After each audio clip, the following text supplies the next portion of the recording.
It's Friday, then it's Saturday, Sunday. This is on you! Tell us what we want to hear. We need your help.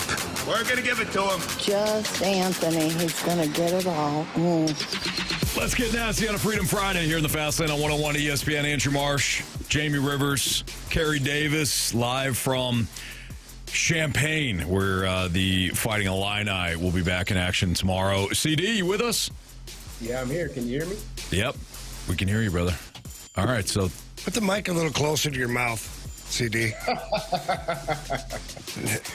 Jamie? No, I'm serious, You know actually. what? I'm serious. There you go. Is that better? A little closer, please. Yeah, all right. So this is how Freedom Friday works. For those that don't know, it's your show.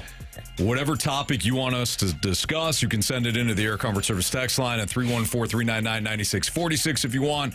You can also hit us up in the Snake Pit. That's our 101 ESPN YouTube channel. That boy CD, I heard you. However you want to send us a topic, that's up to you. You want to leave us a Skyly Heating Company mic drop, you can do that too via the 101 ESPN Dobbs Tire and Auto Center's 101 ESPN mobile app. This was kind of born out of spite one day. Carey and I were doing a show. And I wasn't even here. People were complaining about the topics that we were choosing, and I said, fine, you pick out all the topics tomorrow. And that's what you did. Wound up being great. We've kept it. And we do this every Friday, the last Friday of the month. And it's been a lot of fun. We look forward to it. Hope you do too. So without further ado, Andrew Marsh, what's our first Freedom Friday topic? All right, so Bobby Bowe in the old Snake Pit wants to know how Jamie Rivers is going to spin the positive Blues narrative today. I just hit send on my reply to Bobby Bowe in the Snake Pit. I showed, Bobby Bowe, hope you're having a great day. Like, dude, really? How am I going to spin it? It's pretty easy. Because the spin is actually in the result. You got a point. Oh, Let's wow. go. Yeah, baby. Better than zero. James, What? come on. You got a point. Yeah, but you got an L in the L column. Carey, Like, if I was to offer you 0 points, or if I was to offer you 1 point, what would you rather have? I would want 2. I didn't offer you that. I'm greedy. Yes, you are. If that's the case, then you'd take 1 better than 0, wouldn't you? Jamie. There we go, baby. Positive Freedom Friday. Bobby Bowe, thank you very much. Apart from the 1 point, not much to talk about positive.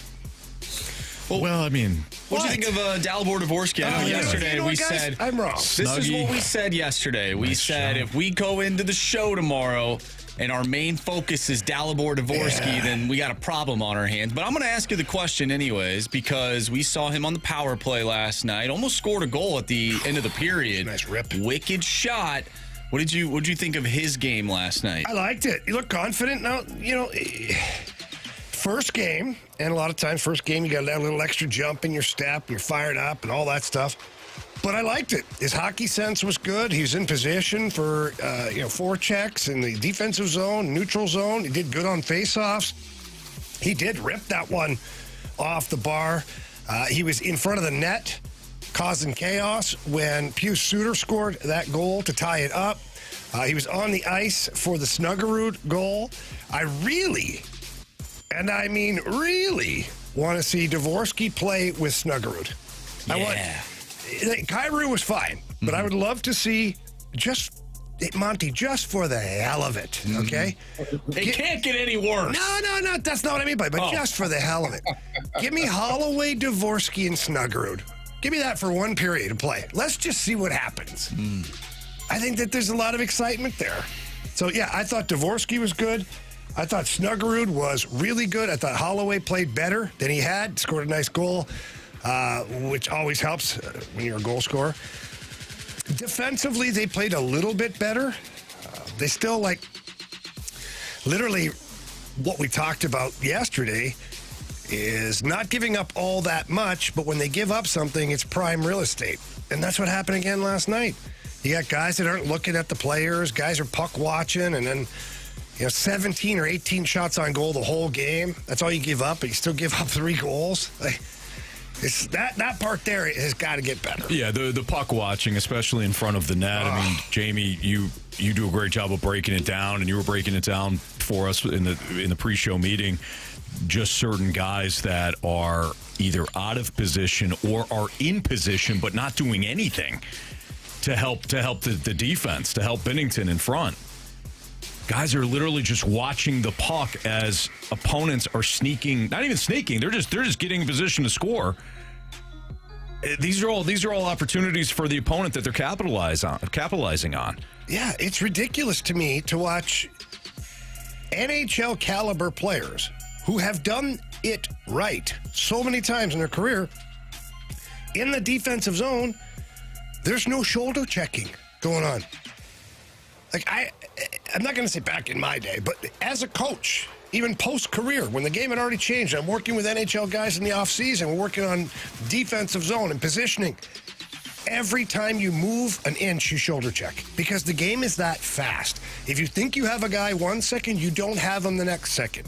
And if you don't have him 1 second, you can have him the next second by shoulder checking, finding out where everybody is. I always call it taking inventory. Take inventory of what's going on. Keep the puck in front of you, and if you have to, turn sideways so you can see more of the ice. You can keep your eye on the puck, eye on the player behind you. I'm watching guys that are like, they're like racehorses. They get the blinders on, and they're just dialed into that puck, and they're not looking anywhere. And then the puck was in the net, and they're like, where'd that guy come from? He was there the whole time. You just didn't look. Mm-hmm. So that, to me, is unacceptable. When I was playing, we would have coaches that if you watched the play, they would say, hey, you can buy a ticket and you can sit in the stands, or you can stand over here and sit with me and have the best seat in the house. One or the other. Yeah, but you can't just get on the ride for free, though. Somebody in the Snake Pit said, still no criticism of horrible goalie save percentage, worse in the league. I mean, should we break down the goals? Because the first goal is side of the net. Again, well, Binnington made a bad play. We can start there. Binnington made bad pass. Bad pass to, who was it, Falk down in the corner? He screwed his defenseman over. He screwed the defenseman over. It's like the quarterback. It's like that pass from Aaron Rodgers to Devontae Adams last year, where they go with the trick play back to Rodgers, and he throws it sideways to Devontae Adams, and the corner's waiting there and blows him up. Thank you. Yeah. So a bad play by Binnington initially on that one. Still doesn't have to be a goal. No, it didn't have to be a goal. So he starts off with a bad pass. Falk then, does his best with Evander Kane on him, and the puck winds up getting where? To the front of the net. When you had defenders in place that could have went body on body, but instead there was more puck watching going on, and the puck winds up in the back of the net. So is that a part of the goaltender struggles? Yeah, but there's a bigger picture here. So if you just criticize the defense, you're gonna miss the big picture. If you just criticize the goaltending, you're gonna miss the big picture. The big picture is collectively as a team, they are not what, Jamie? They're not connected. Not connected, yeah.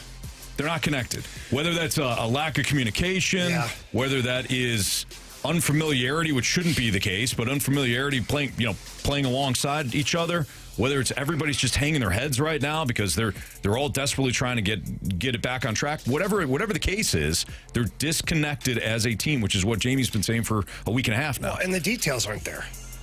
The small details of the game, you watch any play that happened last night that ended up in a goal-scoring opportunity, whether it's for or against for the Blues, there's details that were either accomplished or missed. And just the goals we broke down in the office, like this small little puck management, body placement, stick placement, shoulder checking, just little things that that should be, it should be habitual for a successful team. Mm-hmm. And right now you have a team that's not successful, and you're seeing why. Like, it's not like, oh, man, just unlucky. No, some of the luck has been unlucky. Like the guy breaks his stick last night on that shot.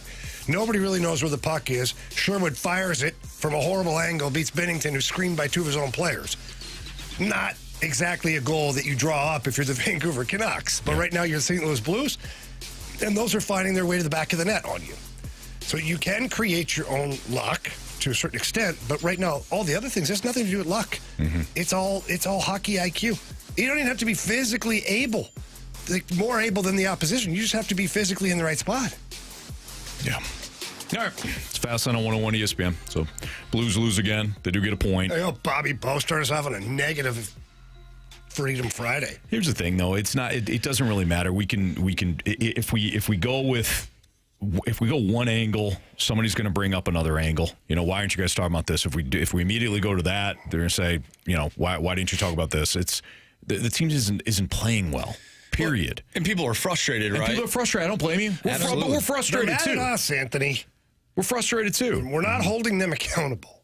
Well, people went an entire summer watching Cardinals baseball with the hopes of the Blues being that team to sort of rewrite the 2025 calendar year in terms of just hope and excitement.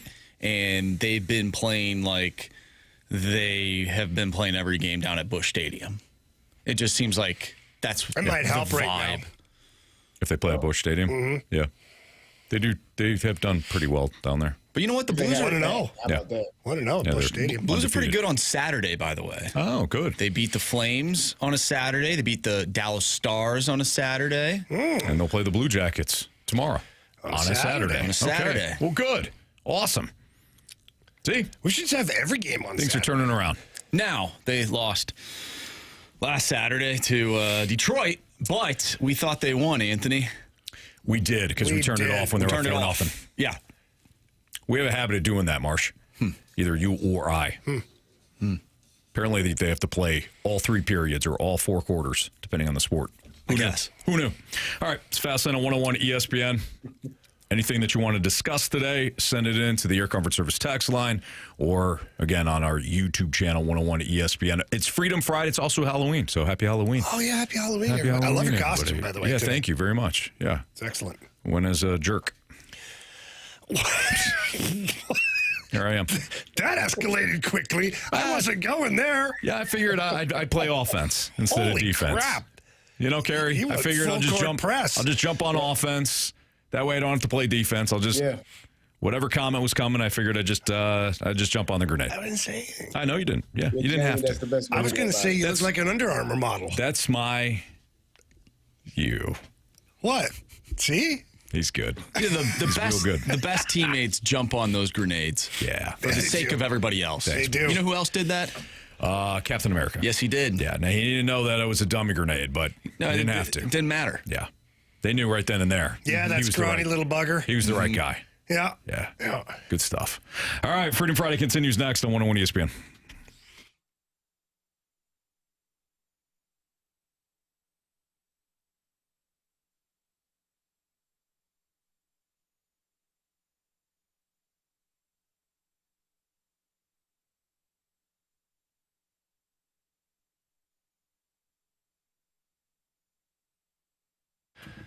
Circa Sports coming to the state of Missouri. I'm checking out the website right now. It looks like December 1st, so please keep your eyes open for that. But you can still have fun with Circa Sports. All you have to do, go to the website like I just did, or any app store. Download Circa Sports Illinois, the app right there, and you can start playing nightly. No matter what the sport is, Circa Sports has something for you. It's extremely user-friendly, and what I love about it is it's got that old-school Vegas feel to the app. Like, you feel like you're in each game that you're betting on, and you're enjoying the moments as you win, and you know, hopefully you don't lose, but sometimes you do. Oof. But take advantage of Circa Sports. They got great lines on futures bets, tight money line splits, unbelievable odds. In fact, the best odds of any app that is out there right now. Bigger payouts, higher betting limits. It's just a lot of fun. Player props, parlays, you've got it all with Circa Sports Illinois. So please don't miss out on any of the action, whether it's now or in December. But please download Bet Like a Pro with your Circa Sports Illinois app today and have fun with all of my friends over at Circa. If you or someone you know may have a problem with gambling, call 1-800-GAMBLER or text ILGAMB to 833-234.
It's Fastlane on 101 ESPN with Jamie Rivers and Carey Davis. Carey is in Champaign right now. Andrew Marsh here as well. Happy Halloween to everybody. It's Freedom Friday. Means you get to pick out the topics.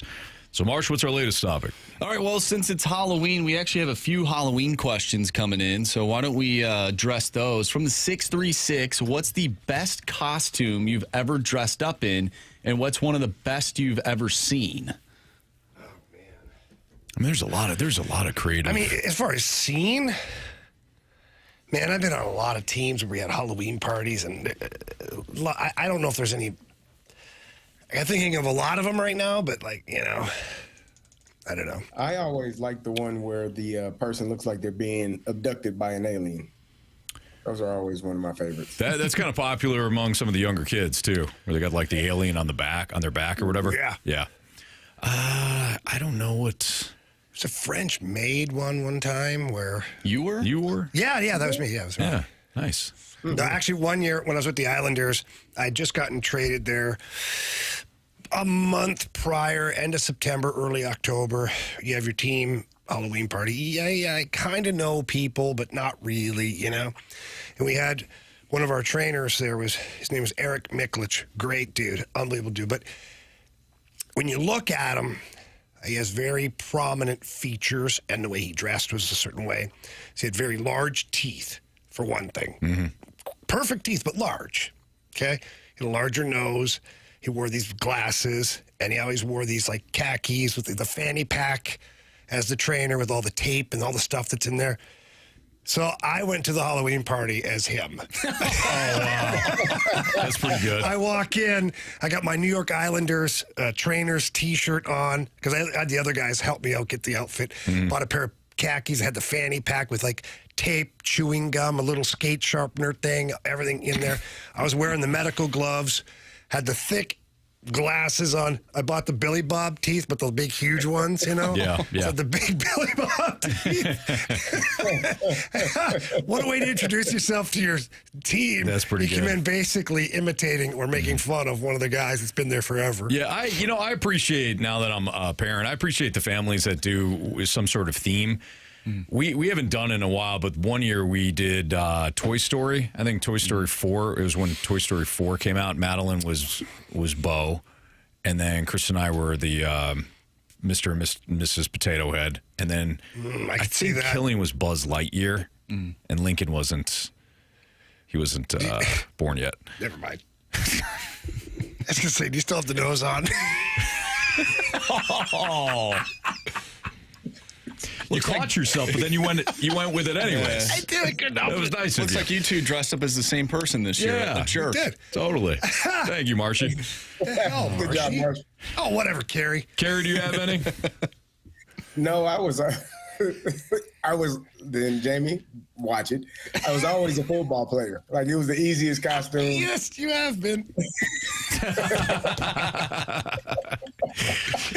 It was the easiest costume. I would just put on my shoulder pads and my helmet and my jersey and just walk around the neighborhood and get candy.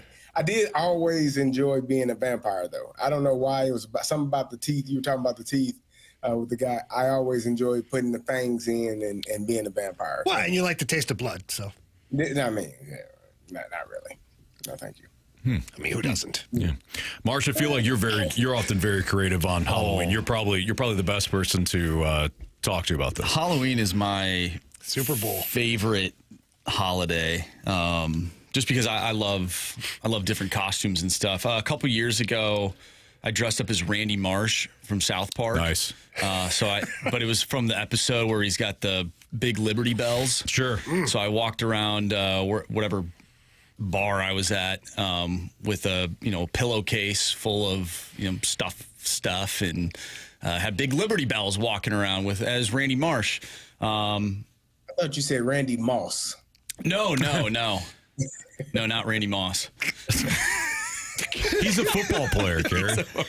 Marsh is not. Yeah, I don't think I could pull that off. highly frowned upon. Yeah. I don't have the hands. Right. But I've had a few different ones. Dressed up as Nicolas Cage from National Treasure one year, and I walked around with the fake Declaration of Independence in my hand. There's just been a few different ones, but no, I like Halloween, so it's a fun time of year. We get another question from the 618.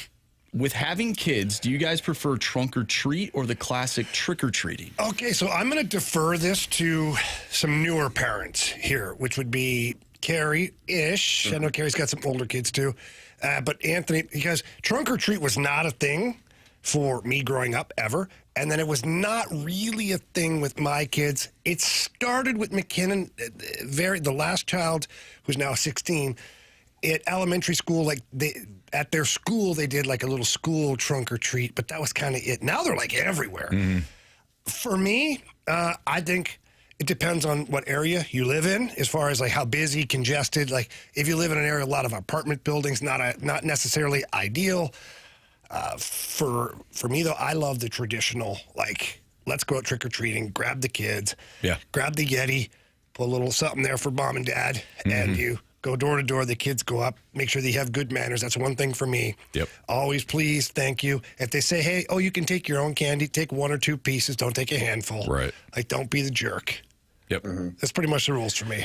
So Anthony, you tell me. Well, okay. So I got varying thoughts on this. One, I do prefer to go door to door because that's what I grew up with, and I like seeing the kids run up and they're all excited. And we never did the joke thing when I was a kid. Like nobody ever asked for the joke, so that was new when I moved here. But I will say, if you don't have a good neighborhood, like our neighborhood, there's like nobody walking around. It's crazy. So we have to go to like friends neighborhoods, and then you get. Man. Well, we could go to the Rivers this time. Come on over. But so it's fun when there's a lot of people walking around, and it's exciting. I will say this about trunk or treat though: the kids don't care because the kids just want the candy. They're all excited about it, so they don't know any different. And we've always done the door to door, but if one year we don't do the door to door and we just do the trunk or treat, at least that you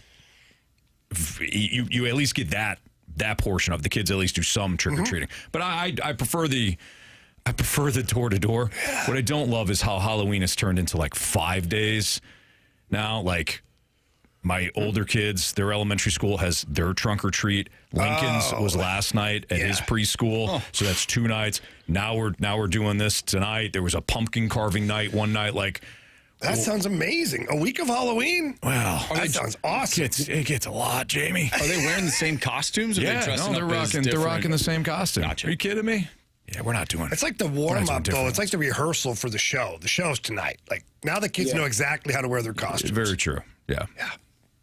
I prefer walking around the neighborhood. I know, like Anthony said, my neighborhood is a pretty nice neighborhood in terms of like giving out candy. And the thing that I love, my son, he's 13 now, so he's kind of past that point. He didn't really care about it. But when he was younger, they would give the adults beverages. You want a shot? Sure. You want a beverage? You want a beer? I sure do. So we're doing that tonight. Fireball and Pink Whitney are being handed out to parents tonight. There you go. A good night. Winds up being a good night. You got something else? Yeah, we got one more from the 801. What's your funniest Halloween experience? Oh, man, I don't know if I have a funny. Yeah. I don't know if I have a funny one. Do you all do the haunted houses? I only did once, like 1 or 2 as a kid. I like going to them. I actually talked to Ashley about creating one like for next year at my house. And Marshy, Carey, you've been there too. But I don't know if you've been in the back, but you know the gate from the driveway, Marshy? Yeah. Down those stairs, alongside the pool, all the way through the backyard, out the other gate on the other side, and have like people jumping out of the bushes and doing things like that.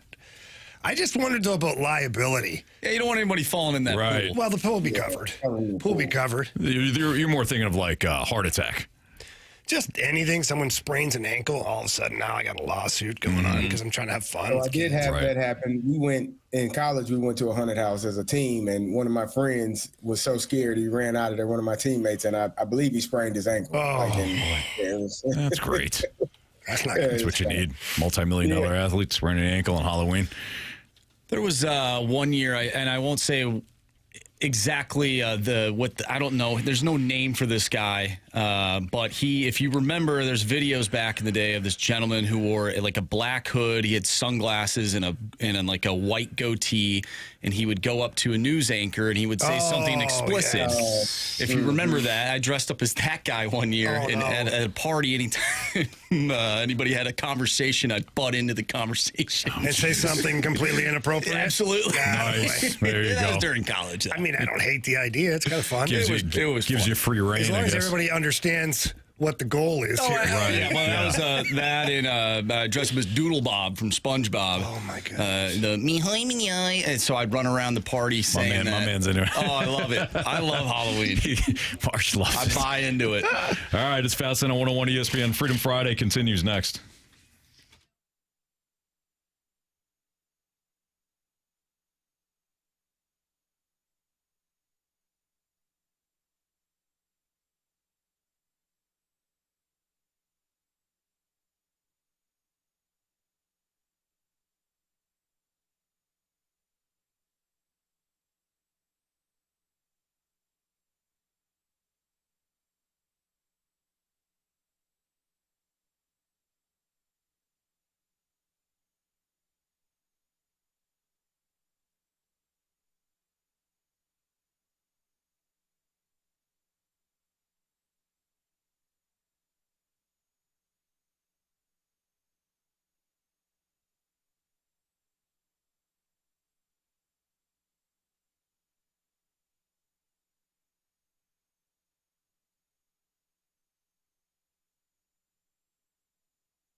101 ESPN Sports Center.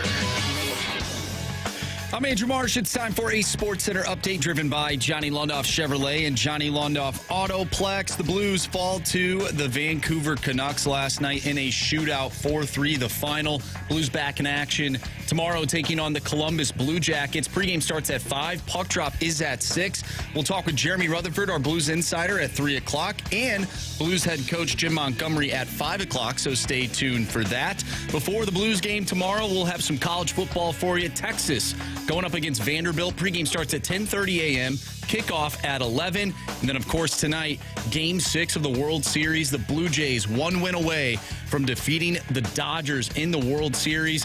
You can listen to that game right here on 101 ESPN. Pregame starts at 6. First pitch is at 7. Freedom Friday continues right here in the Fast Lane. I'm Andrew Marsh, and this Sports Center update is driven by Johnny Londoff Chevrolet and Johnny Londoff Autoplex. See them at londoff.com. Chevy, together we drive. Are you kidding me?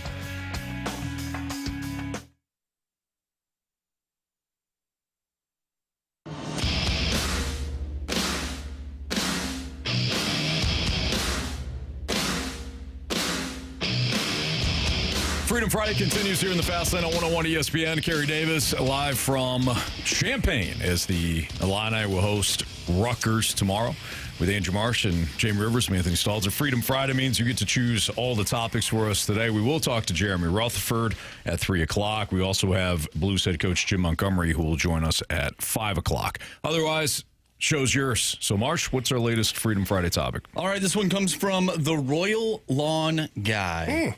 This one's lengthy. Please talk about Mizzou. I don't get the thought that Mizzou's season and chances at the playoffs are over. Maybe I'm missing something, but I feel like I'm surrounded by chicken littles. Let's look at it for a minute. We have a great defense that keeps us in games. We have the nation's best running back, and now we have a competent passer. In the game against Vandy, it was evident that the quote-unquote inexperienced true freshman was more poised and comfortable in the pocket than Bo Pribula.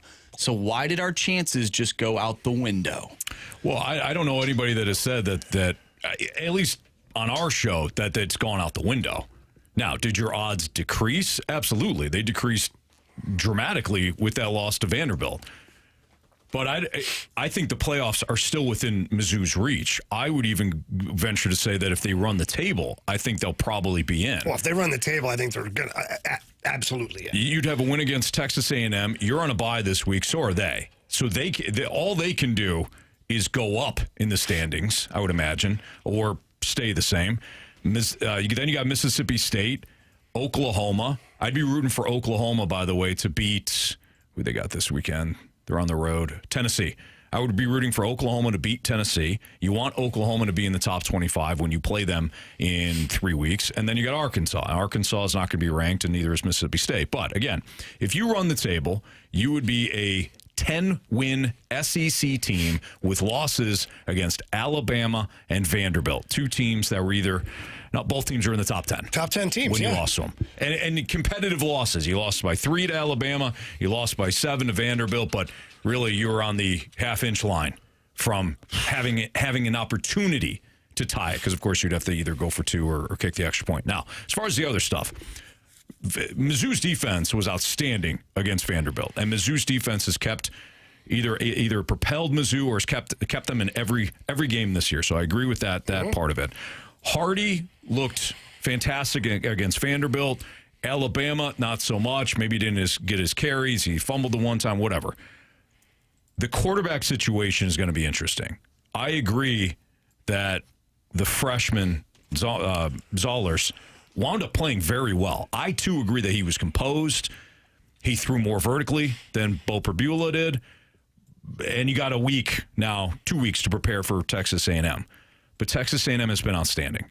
And you cannot be, in my opinion, a 3-loss SEC team and make it. So it's either run the table or not. But I completely agree with with the texter that they still have a shot. Yeah, they absolutely have a shot because they haven't played those games yet. I mean, bottom line, like when you look at the schedule, you can look at it negatively or positively, however you want to spin it. Mizzou has to win. And with Zollers at quarterback, I thought he was great. To come in that situation, Like, just on the road, didn't expect to play. probably didn't expect to play at all this year with the two-headed monster that was the quarterback tandem to start with Right, until Horn got hurt and then Prabula. And then he was probably like, all right, I'll have fun practicing this year, do my thing, whatever. Now he's in against Vanderbilt in, a huge game. And I thought he performed well. So one of two things will happen against A&M is that they don't have a book on Zollers. They don't really know what the playbook's going to look like because it will be completely different than it has been because Prabula is different than Zollers is as a quarterback. Bottom line, you're going to try and build a package, especially with the bye week, build an offensive playbook that now highlights your current quarterback's abilities. So that's going to look different. So that might be the element of surprise against A&M. Maybe not. I don't know. But, that's kind of the thing. Your defense is going to have to come up big. It's going to have to be a low-scoring game, in my opinion, to where your new quarterback can maybe do some work and your running back can do what he does best. To me, I'm looking at like a 17-14 game. Carey, your thoughts? Yeah, I think that if Texas A&M beats you, your hopes are dashed. It's over. It's no more opportunities for you to make that college football playoffs. A three-loss team in this environment, in this atmosphere, when you got teams that are going to go in with no losses and maybe one loss and two losses at the worst, it's going to be difficult to get in. So whoever, I don't know who texted that, but your hopes aren't over. But if you lose to Texas A&M, your playoff hopes are over. And we have to just be honest. And from the looks of it, Texas A&M in years past, maybe you had a thought that would be a team that you could possibly sneak in and get one on. I don't know what Zollers is going to be able to do. I don't know how well he's going to perform. Sometimes what happens when you are thrust into that type of position and teams are not prepared for you, you do have some success. When they get to pull up some film and study you and see what you do well, they make it a little bit more difficult for you. So it could go either one of those ways. But for me, a three-loss team, no matter what the conference is, they are not going to be in the college football playoffs. You're right now, if it ended today, maybe you could be, but you still got four games left. And it doesn't, in my opinion, if you beat Texas A&M, you should win those other three games. It doesn't matter if Oklahoma is ranked or not. If you beat Texas A&M and you win the rest of them, then yes, you should be in. But if you lose to Texas A&M or any one of those other four games, the remaining of the season, it's over. A&M's going to be a handful. They are. Marcel Reed is a dual threat. They've got two other capable backs, too, in Owens and Moss, and they've got an unbelievable receiver, Mario Craver. Their offense is excellent. Defensively, I'd go back and look at what Notre Dame was able to do in that 41-40. It was A&M's win. But, again, Notre Dame put 40 on the board. And I have not been overly impressed with C.J. Carr, the Notre Dame quarterback. I think he's been good, but he hasn't lit it up. But if you go back to that game and see how Notre Dame was moving the ball on them, and Notre Dame has Love, and they've got an outstanding running game. If you can run the ball against A&M, keep Marcel Reed on the sidelines, you'll certainly have a shot. And you've got the pass rush to contain Marcel Reed, keep him in the pocket, and turn it into just a straight back passing game. But you got to win, like CD said.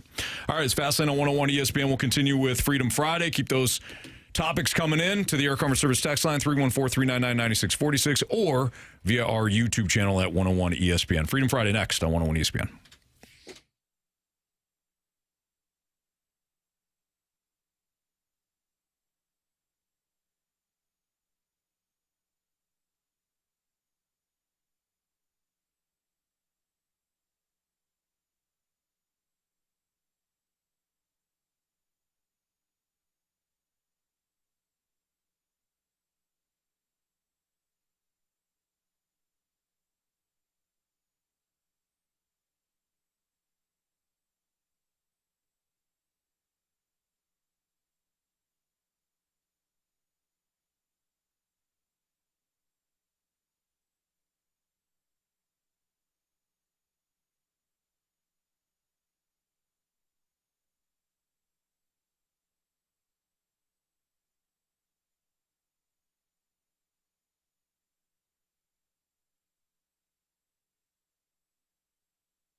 It's the Fast Lane on 101 ESPN. It's Freedom Friday. Means you get to pick out the topics with Andrew Marsh, Carey Davis, and Jamie Rivers. I'm Anthony Stalter. Marsh, what's next? All right, Anthony, let's look at some. Let's look at the text line here. We got a question from the 618. Hey, guys, the last show wouldn't answer this question. I'm just curious what you guys think a mid-market team in Major League Baseball would spend, in theory, to be all in on payroll. That's an interesting question. I have to take a look at the current Good question. payroll. So just any mid-market, just your average mid-market team, and what they would spend. Like what would all in look like for a mid-market team? Okay, so we look at the top 10 teams. I mean, The lowest is $200 million being spent, and that is from what I get. Well, no, that's not true. The Giants are lower. So the Giants are on what I have, $178 million. That's not a small market or mid-market. No, it's not. I've got your answer. If you want the kind of the cheat code to this, Sure. it's San Diego. San Diego is a mid-market. But Anthony, they spent spent like idiots. They had to borrow $50 million from the bank. What was the question? All in for a mid-market team. I guess you're right. I look at it more all in from a standpoint that's still somewhat intelligent. They're playoff team every year. They are the example, though. That would be your mid-market that's all in. Damn the, finances and all that stuff. We're going to go all in. We're going to put the best product on the field. Like, you think Cardinals fans would disagree with anything San Diego has done? They don't care. They don't care about the profitability. And I agree with that. so then the Padres would be your answer. You know and the what? Padres. It's my fault for thinking intelligently. Okay, there you go. The way they Thank you. spend. Apology accepted. The way they spend it, sometimes I forget that they're even considered a mid-market team. With where they're located, California, you really don't think about that. And the way that they spend their money, I almost forget that they're even considered to be a mid-market. Mm-hmm. Yeah. I would say 180 to 200 million. I think what are the Cardinals? 130 right now. 50 Right to now, 60 to 70 more $1 million. Like from last year's payroll, 130, another 50, $60 million. That team, in my opinion, would be all in because now you're looking at either one really damn good player that you're paying $50 million to, or you're paying two guys $30 million apiece. Okay. Yeah. Let me ask you. Whether those are pitchers, whether those are, the maybe not Shohei, maybe not Juan Soto, but maybe $60 million, $55 million a year. Yeah. Then I think you're putting yourself in a position where you're saying, we're going to spend some money. We're going to get one of these really, really good players or two of these really good players. But the Cardinals would spend $60 more million on probably like six more players. But yeah. And that probably wouldn't happen. Jamie, what'd you say? So let me ask you guys a couple small questions here. Do you guys consider Seattle to be mid-market or a larger market? Probably mid-market. Okay. Texas, large market. Detroit, Mid. They should be a mid. They have spent at times they're bigger, but no, I would say mid. Well, they're operating like if they're a mid-market team with the fact that they're not all in on making sure Scooble doesn't leave that organization. True. Yeah. However, so for the assignment here, those would be the only, Seattle and Detroit would be the only, air quotes, mid-market teams that spent more than the Cardinals. Okay. The Cardinals spent more than the Royals, the Brewers, the Reds, the Orioles, Pittsburgh, Minnesota, Cleveland, go down the list. Mm-hmm. The Cardinals' payroll was higher than every mid-market team except the Tigers, if we're calling them mid-market, because the Ilitch family has enough money to be, players in the game, but except the Tigers and the Mariners. There you go. Both of those teams are playoff teams. This is also where we discuss or add the caveat. It's not about spending, it's about spending wisely. Mm-hmm. The Milwaukee Brewers spend next to nothing, and yet they had the best record in baseball in the regular season last year because they know how to optimize the budget they do have. Mm-hmm. That's really what it's all about. does it make it more difficult or not more difficult? Does it make it more challenging to have a stricter budget than the Dodgers? Of course. But other teams have done it. It's just a matter of, can you do it at the level of you're going to win a World Series? You can do it and have success in the regular season. Milwaukee just showed you that. But can you do it consistently without being able to spend like the Dodgers and the Phillies and the Mets and the Yankees? It's tough. It's tough. And when the Red Sox want to spend, they can spend. When the Rangers want to spend, they can spend. So to go back to my point, Seattle spent about $30 million more than the Cardinals, and the Tigers about $20 million more. And then you've got the Cardinals. Yeah. So if they spend what? Another 20 to 40 million? Yeah, 30 to 40 million more, they would be number one in mid-market team payroll. Mm-hmm. Now, I don't know where they'd be in the standings because you got to do it right. Yes. I heard a voice in the background. Is Carey getting room service again? That's the question that I am wanting to know. I am not. I look behind me. I guess these walls are pretty thin. I think my neighbors are just checking in. Tell them we say hi. Carey, just yell. Hey, guys. Yeah. Carey I'll let them know. Carey's in Champaign right now as the Illini host Rutgers. Well, hopefully that answered your question. No, it answered my question. Well, I mean, good, but I hope the texter got it. Yeah. Since he was upset with being Ferrario. It's all about you, Marshy. Okay, who's on first wants to know? I did look at Marsh when I said that, so you did. You stole Marsh's defense. You were staring right in my eyes. Yeah. Which is a little hypocritical because we can't look at you, but you can look at us. You're just figuring that out? It's not hypocritical. It's how I set things up. By the way, someone did text in earlier asking Anthony if you dressed up as a cocky fatty today for Halloween. I did, yeah. At least according to one person. Gotcha. Yeah. I don't have to do that on Halloween, though. To that person, I just do that every Interesting. day. Okay. Who's on first wants to know, sort of playing off of the question that we just had, do any of you gentlemen think the Cardinals are one superstar or almost two superstars away from competing for a World Series? I mean, I guess it depends who you call a superstar. I mean, are they two? To me, it depends on what position those superstars play. Are they two pitchers? Positional, one's a pitcher. What if one's both? Can we go get him? Wow. Can we go get him? That'd be nice. I don't think so. No? Okay. Yeah. Unless there's another one out there. I mean, there are teams. I don't think. Go ahead, Carey. I don't think this team, the way they are right now, is ready for that one or two superstars. Maybe in 2 or 3 years, yes.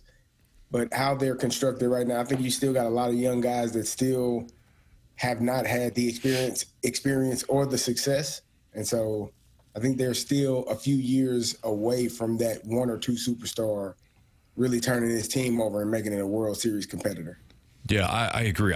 There are teams right now that have two top-end stars that don't win anything. Or if you just look at the Angels, for years they had at least two guys that were stars in Major League Baseball, and it didn't matter. Rest of the roster was incomplete, where they had one area that completely, dragged down the entire team, starting pitching being the number one thing. But if the Cardinals had two superstar pitchers, like let's say they had, who's your top two pitchers right now in Major League Baseball? Skubal and Yamamoto Donnie, or Skeens. Let's say they had Skeens and Skubal. Mm-hmm. Yeah, I think they're pretty damn close to challenging for a World Series because you would have two top end pitchers. Mm-hmm.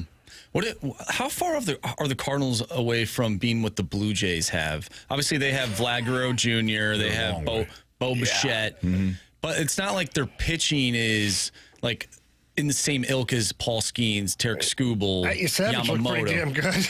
Right, but maybe you have that in Liam Doyle. Maybe you have that in some of the other young players.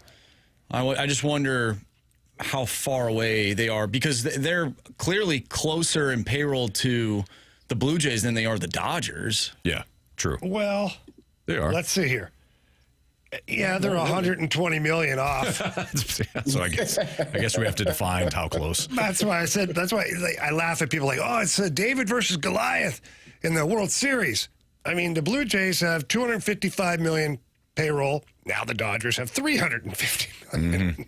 And they have George Springer. They've got Bichette, Guerrero. Yeah. Kirk is a hell of a hitter. Kirk is a hell of a hitter. He's a good player. They spent a lot, too, on Gausman. Yeah. When he hit free agency. I don't know what Scherzer's making. Probably not all that much. Not much. Yeah. All right. It's Fastlane on 101 ESPN. Our Freedom Friday will continue after we talk to our guy, Jeremy Rutherford, about the latest Blues loss. He's our Blues insider with The Athletic. He'll join us next on 101 ESPN.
Time for the Rutherford Report with our Blues insider, Jeremy Rutherford, on 101 ESPN. JR is brought to you by Evergreen Wealth Strategies, helping everyday people every day.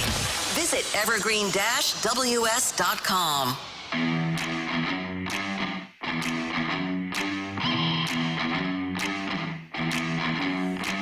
Welcome back here to the Fast Lane, 101 ESPN. It's that time of the week where we go out to the phone lines. We can talk to our buddy, Jeremy Rutherford from The Athletic. JR, how we doing today, bud? Doing well. Just listening to the show, and you guys were talking about the team parties earlier. And I remembered that when I was working on that book, 100 Things Blues Fans Should Know and Do Before They Die, we're talking a team party 40, 45 years ago, so nothing recent, but kind of a funny story. A couple guys went, and I'm just making this up, but one guy is a cow and one guy is a horse, and so they've got the full-on outfit, and so their heads covered with the mask, so on and so forth. And they got the idea about halfway through the night that they were going to go in the other room and switch outfits. So they come out, and now one guy's wearing the horse, now the other guy's wearing the cow. And the one guy goes up and starts, let's just say, wrapping his arm around the other guy's wife and getting a little cozy. Oh, boy. Oh, no. So I think they eventually took the gear off or whatever and showed him, but just playing a little trick on the other one, on the spouses. You know what, Jared? There's a story that I have from actually playing here in St. Louis, my second tour of duty in that 06-07 season. The player will remain nameless because for obvious reasons. But we had a Halloween party at Doug Waite's home. Beautiful home. It was awesome. Great time. Well, one of my teammates, one of the players, shows up. Him and his girlfriend show up as like Hooters waitresses, but wearing roller skates.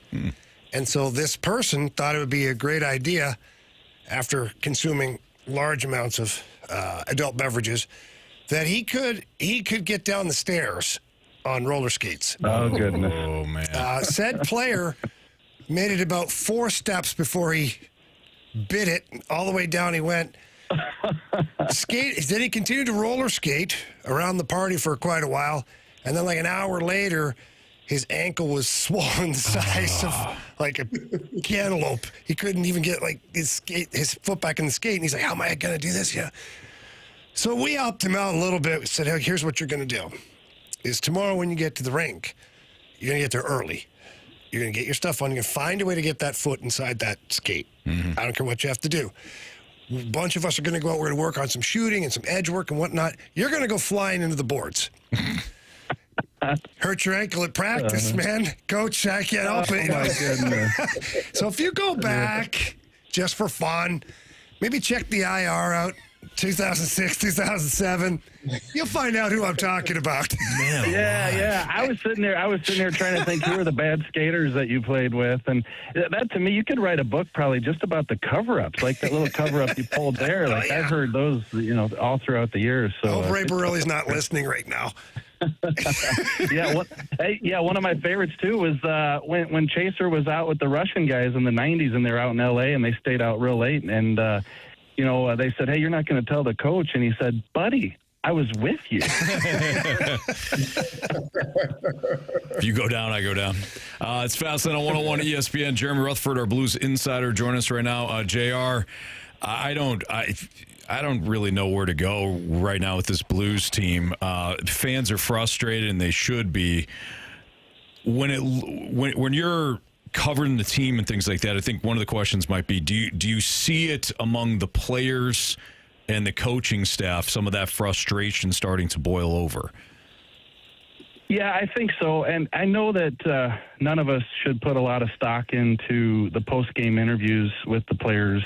Obviously, they can't say a lot. They don't express necessarily true feelings all the time. You have to come out and put on a face that you're going to be confident and you're going to come out and win the next game. But I think in the past couple games, the past couple losses, we've seen them wear it a little bit in terms of, Braden Shen the other night, pretty somber tone, talking about what's going wrong. And last night I thought Oscar Sundqvist, like he said, I don't care if we get dominated the next game. We just need a frickin' win is what he said. And then when the interview was over, I said, hey, Sonny, I just always try to get the facts on what happened on a particular play. And you guys remember that shot that he took last night, had a kind of an open net. And I said, what happened there? And he said, I just missed it. I just missed it. It kind of came in tight on me. The puck did. And when I went to shoot it, I just missed the net, and I got to hit the net there. So definitely you could sense that frustration the past couple games and last night in particular. Jared, what'd you think of the young guns last night? Snuggerud, Dvorsky, what do you think of their game? Really good, really good. First of all, I wrote about Dvorsky, but let's start with Snuggerud. I thought that was his best game, and that's saying a lot because he's played some good games with the Blues. But I think people are seeing more and more what a few of us have been talking about, including yourself, Riv, is that this guy is more than a shot. Like, that's all we heard about when he was at Minnesota, and we saw the highlights, we saw the World Juniors, we saw everything. But he can pass the puck. He's got vision. But what stuck out specifically last night was at the end of regulation there. Vancouver's got the puck. They're going to have the puck in the zone for the last 5 seconds maybe and get a shot off, and he breaks it up and knocks it out of the zone. And then also in overtime, he had a great play coming back into the D zone and breaking up a scoring chance. So he's an all-around player. And then Dvorsky, only 2 games in the NHL last year. He comes back. Here's a guy who wanted to make the team out of camp. He didn't. He went and played well in Springfield, and he came back last night and played center. They're not easing him in on the wing. He's playing center, and I thought he looked terrific. Had that shot on the power play. Also made a couple nice passes and was great in the faceoff circle. So a great game for both of those guys.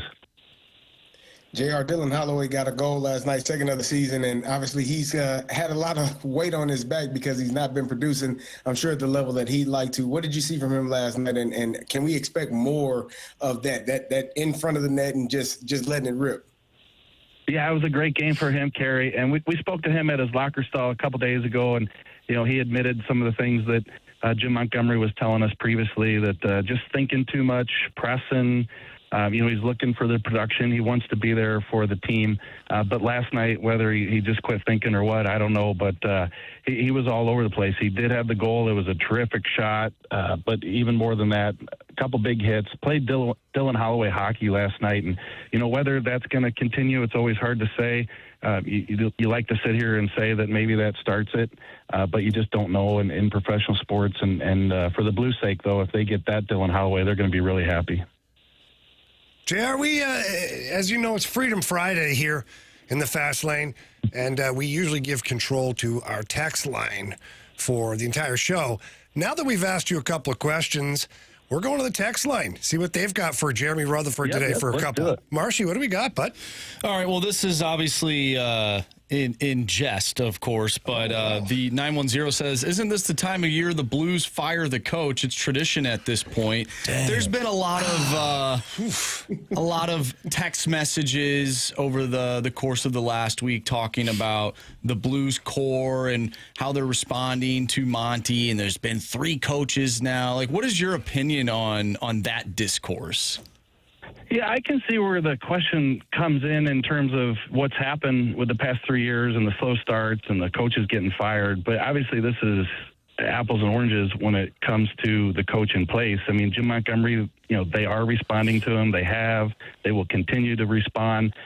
You watch it in practice, the communication level between him and, I saw Luke Korak tweeted today a picture of Jim Montgomery having a conversation with Buchnevich and Carey, and he's telling them, how important players they are to the team, and he needs them. And so, that's always there with Jim Montgomery. So regardless of the fact that he's got a 5-year contract, he's the guy that they want. Doug Armstrong made no bones about it when he went out and got him when he became available last year, changing out Drew Bannister, and it's not going to change. Like, this is the guy for the foreseeable future, and it looks like it's going to be a long-term situation with Jim Montgomery. Harrison's brother Master on the Air Comfort Service text line seems to be using the copy and paste button a lot today on his phone, asking about Pavel Buchnevich. Throws his stats out there in the last 3 games. JR, it's not good. What are you seeing from Bucci? He's got to be better, and that's why he's a guy that Jim Montgomery was talking to today. You've seen a couple situations this season where he's at the doorstep, the puck comes through, he's not able to bear down and get the goal. You've seen some situations like last night. Joey Vitale pointed it out on the broadcast that Dvorsky came on the power play for Buchnevich after Buchnevich had a couple passes, that he'd like to have back. And I just think there's been some situations where Pavel Buchnevich hasn't been the type of player that the Blues need him to play. And I've seen it just like everybody else. Everybody talks about the new 6-year deal, and that's not going to age well. Who knows? Players can go in and out of it. But the Blues definitely need Pavel Buchnevich to be a top 6 player, a guy who produces like that. And he's got some points this year, but a lot of them are coming on the power play. They need to get some 5-on-5 production from him. Man, the text line is really snarky today, JR. The 618. No, come on. We got another one. With the awesome debut of Dvorsky and the continued rise of Jimmy Snuggerud, any chance the Blues could dump some dead weight? Yeah, I'd ask who that is, and I'd say a couple things. And I have a similar question. I have a similar question in my mailbag today that'll be out tomorrow at The Athletic. But, players always fall into different categories when it comes to this question. When you say, who are you going to trade? Okay, are you going to trade a Jordan Kyrou who's playing well? Okay, if you do, what are you getting in return? So let's make sure that the Blues are getting something back in return that's going to replace what Kyrou's potential is. And secondly, if you got a guy who's not playing well, let's just use Dylan Holloway, off to a slow start. Are you trading him? No. Are you trading somebody whose stock is low right now? No, you're not doing that.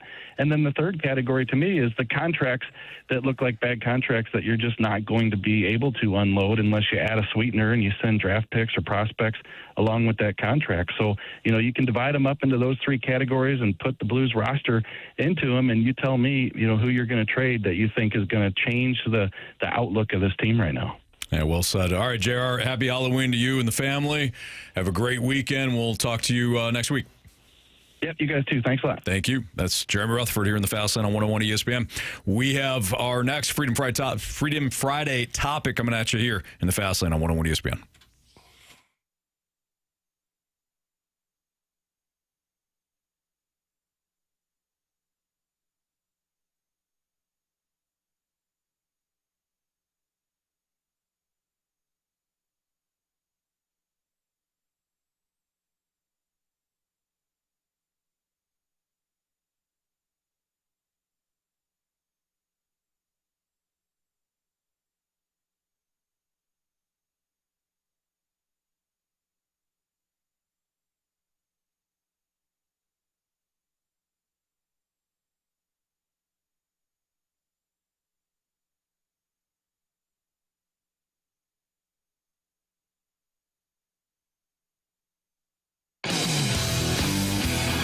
Well, winter is right around the corner, and you better make sure that your tires are ready for the roads. Head over to Pure Performance. They have all kinds of tires. Yes, they have the big, oversized tires, the off-road packages. Of course they do. Those look pretty sharp, too. But no matter what vehicle you're driving or what tire is on your vehicle, Pure Performance has got you covered. Bring it on in there. They'll hook you up with good tires for that winter time. Let's not forget, too, that they've been in the business for over 45 years, and they have been outfitting the best dressed vehicles in the St. Louis and St. Charles area. They are your one-stop shop for all aftermarket modifications, running boards, lift kits, leveling kits, light kits, Pure performance chips for your engine. If you got a muscle car that you're working on, Pure Performance has everything for you right there in-house. It's easy to get there. Highway 70, take it westbound, exit Cave Springs Boulevard, and you'll see their 25,000 square foot facility right there down on the left. Walk in, please ask for Shelby or Paul. Tell them that Jamie Rivers sent you in. They're going to take unbelievable care of you. So please stop by in person. You'll love it, I promise. Or at least get there online. Visit pureperformance.com. That's pure, P-U-R, performance.com.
It's Freedom Friday here in the Fast Lane on 101 ESPN. This is where you have an opportunity to send in your topics that you want us to discuss. You can do so via the Air Comfort Service text line at 314-399-9646. You can send us a Scott Lee Heating Company mic drop via the Dobbs Tire Notice Center's 101 ESPN mobile app, or you can chime in the snake pit on 101 ESPN, the YouTube channel.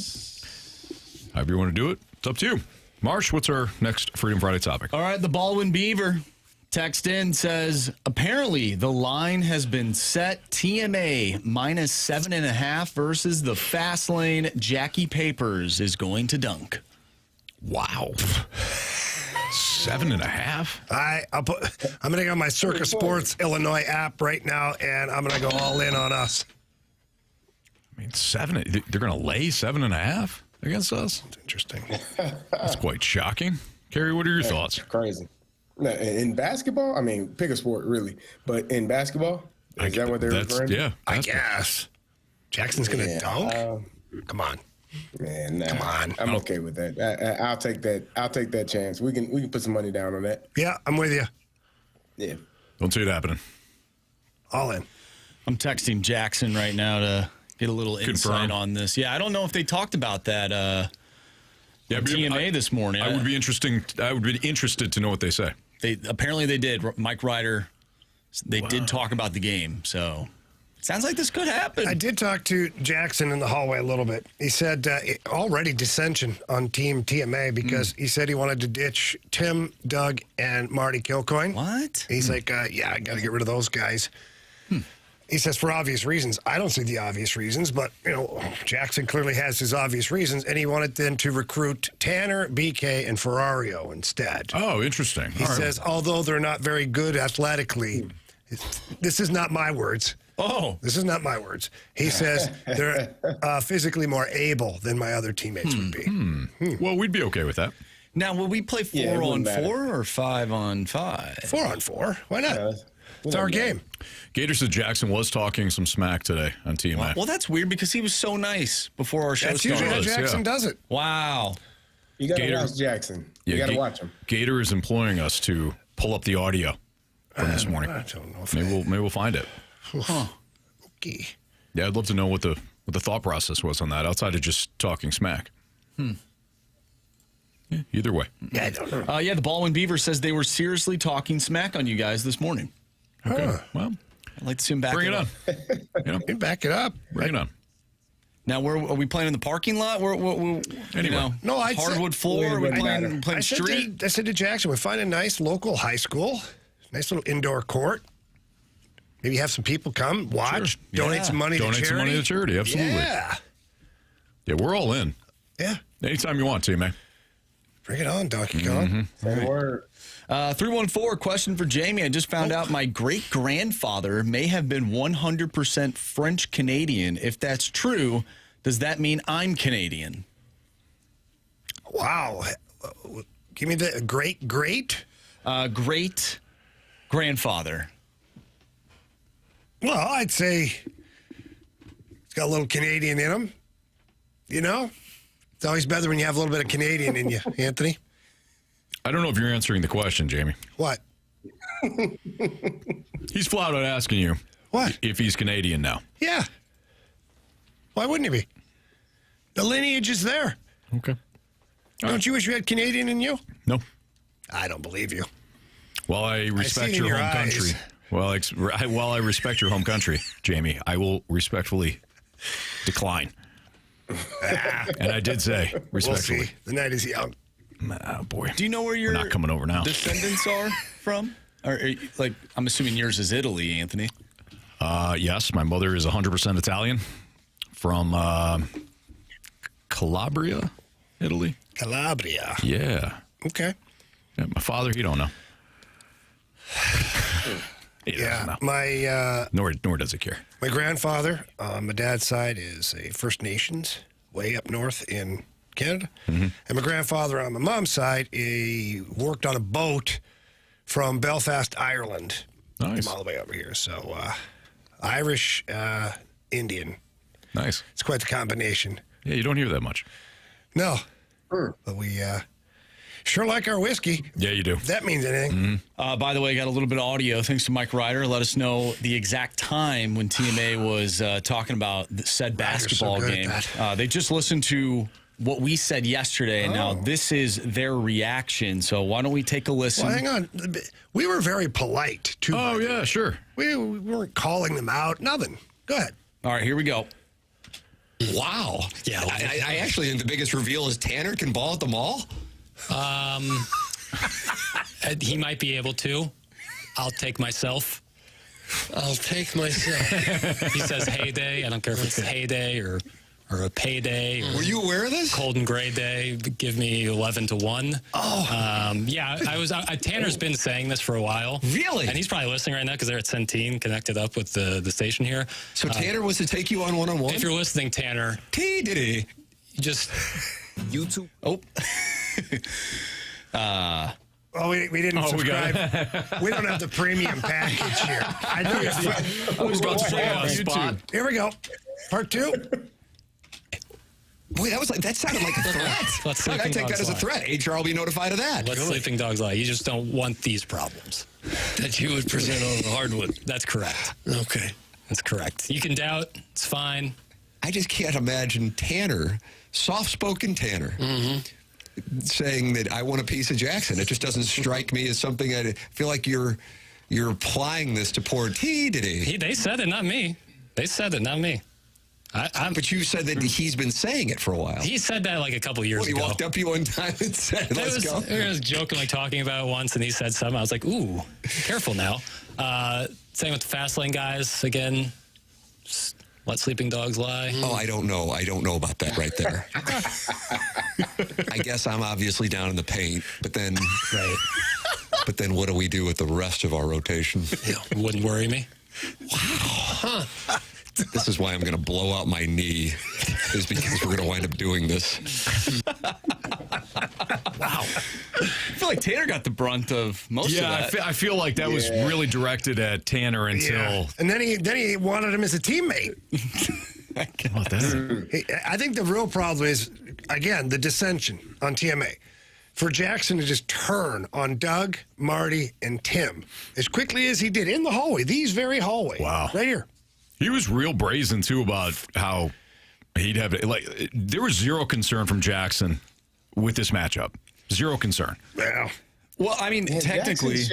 Jackson should think about that. He should really think about it. You could just put two guys on him and eliminate them, essentially. We just employ one of my strategies early in the game. Oh, just knock him out of the game? Things happen. Hey, take your free throws. My bad. If you could still walk. Yeah. So, okay. Well, looks like this is going to happen. 7.5. I'll take it. I bet you would. Do we get to the 7.5 part? Did I miss that? Well, I'm sure they went. We're not going to play it, Play the whole thing. Right. Okay. Let's do it. Gator in the snake pit says it keeps going, and he basically says it doesn't matter. He'll take you guys. Okay. All right. Well, we'll oblige. I'm fine with that. Yeah, we're all in, man. Name a time, name a place. We're ready to rock. All right. There you have it. Good. All right, Marcia's got what's trending next on 101 ESPN.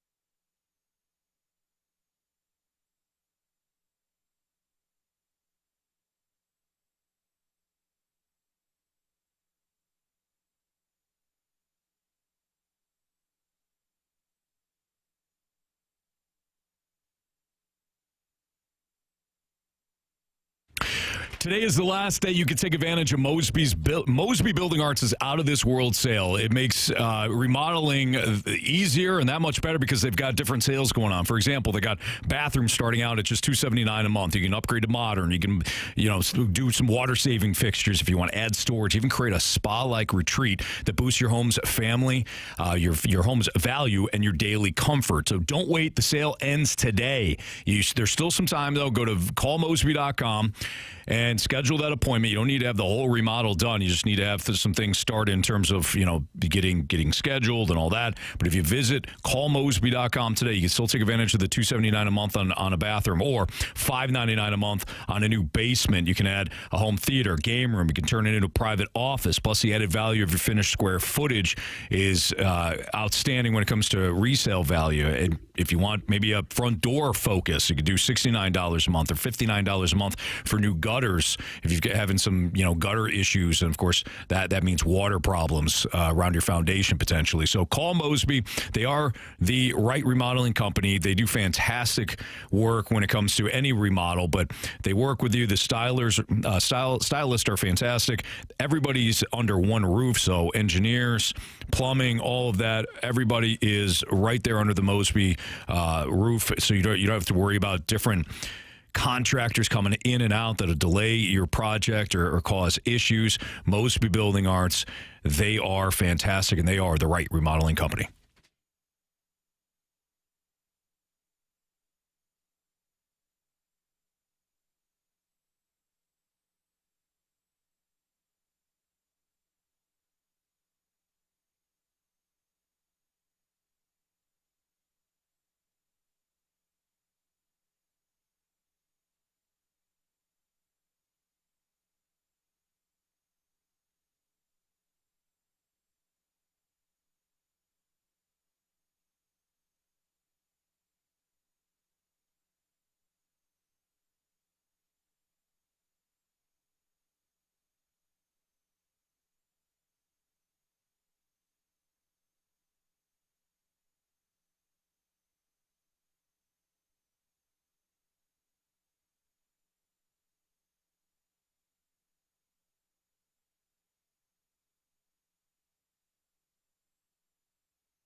ESPN Sports Center. I'm Andrew Marsh. It's time for a Sports Center update brought to you by Saliga Heating and Cooling. The Blues lost to the Vancouver Canucks last night by a final score of 4-3 in a shootout. The Blues will be back in action tomorrow, taking on the Columbus Blue Jackets. And you can listen to that game right here on 101 ESPN. Pregame starts at 5. Puck drop is at 6. We talked earlier with Jeremy Rutherford, our Blues insider with The Athletic. If you missed that interview, make sure you go to 101ESPN.com or check out the free Dobbs Tire and Auto Center's 101 ESPN mobile app. Just head to the podcast page. You'll find all of our interviews and all of our shows, and it's all brought to you by the Schaefer Door Company. Speaking of interviews, we'll talk with Blues head coach Jim Montgomery at 5 o'clock. Also, tonight on 101 ESPN, we have Game 6 of the World Series. Blue Jays, Dodgers. Blue Jays lead that series 3-2. Pregame starts at 6. First pitch is at 7. I'm Andrew Marsh, and this Sports Center update is brought to you by Saliga Heating and Cooling, a Daikin heating and air conditioning dealer. What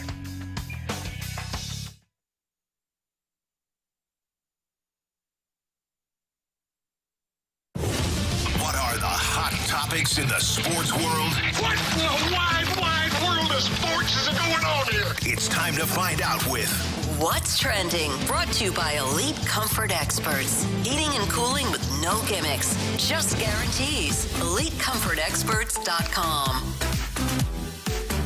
Welcome back to the Fast Lane here on 101 ESPN with Anthony Stalter, Jamie Rivers, and Carey Davis. I'm Andrew Marsh, and it's time for What's Trending.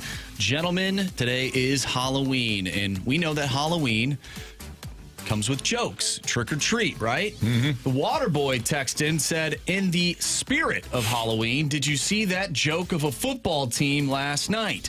When will the Dolphins finally hit the reset button and start over? Well, they started that process, didn't they, CD? They started it today. Yeah, they did. Chris Greer fired their GM. Yep. Head coach is still employed, but they did fire the GM who has been there, Chris Greer, who's been there since 2016, and so they are trending in that direction. It seems as though they're going to keep Mike McDaniel for the entirety of the season, but that's probably just because you want to try to keep some form of continuity with your offense and with your defense and with your team in general. So I'm sure they're searching for a new GM, and if Mike McDaniel is unable to figure some things out, which I don't know why anyone would think that they would at this point. Mm-hmm. He'll probably be out of a job and they'll be looking for a head coach as well. Yeah, I think it's a foregone conclusion that Mike McDaniel will be let go once the regular season's over with. I mean, there's no saving that job. ESPN's Adam Schefter was the first to report the mutual split between Greer and the Dolphins. Longtime employer, Greer got his start with the team in 2000 as a scout, worked his way up to general manager in 2016. He is also, you could do this for any GM, okay? I'm not just picking on Chris Greer, but he did choose Tua Tagovailoa over Justin Herbert when you had an opportunity. Would things be different with Herbert? I would imagine so, given the success that Herbert has had. But the fact is that the Dolphins are kind of starting over now. And I would move on from not only Mike McDaniel, I would move on from Tua if you can get out of that contract. It might suck for a while, but you're going to have an opportunity to take one of these quarterbacks coming out this year, provided, of course, the Dolphins continue to lose. I would start over at QB. But what do they owe Tua? They're going to owe a lot. And how much cap space is he going to be? You get the right head coach and you get the right quarterback, you can overcome that. It's not easy, but it has been done. Yeah, the Russell Wilson situation proves that in Denver right now. Tua ain't going nowhere. Oh boy. Tua is owed $39 million next year. The cap hit is $56 million for 2026. Well, I'm moving on from him as a starter. And $53 million for 27 and $65 million for 28. Maybe it's a situation where somebody will take on that contract, or at least some of it. I don't know. Guys, I don't know, but I'm moving on from Tua. It's already a bad investment. What, are you going to continue to start him? Mike McDaniel's offense was perfect for Tua. And eventually it ran its course.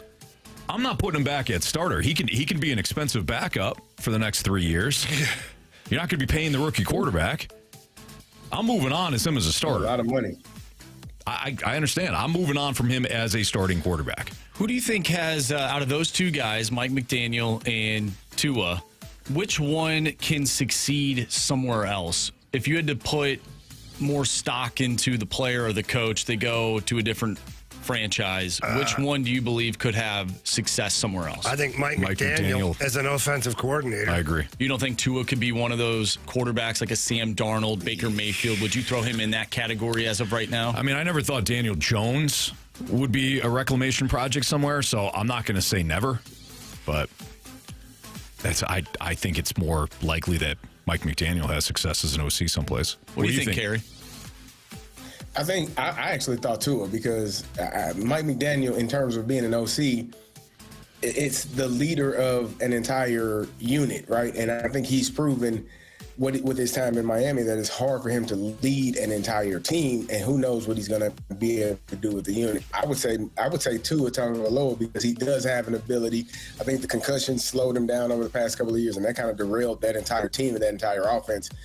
But I would actually say Tua because I don't know who would trust Mike McDaniel and kind of the way he has gone about his tenure in Miami to lead an offense again. I would lean.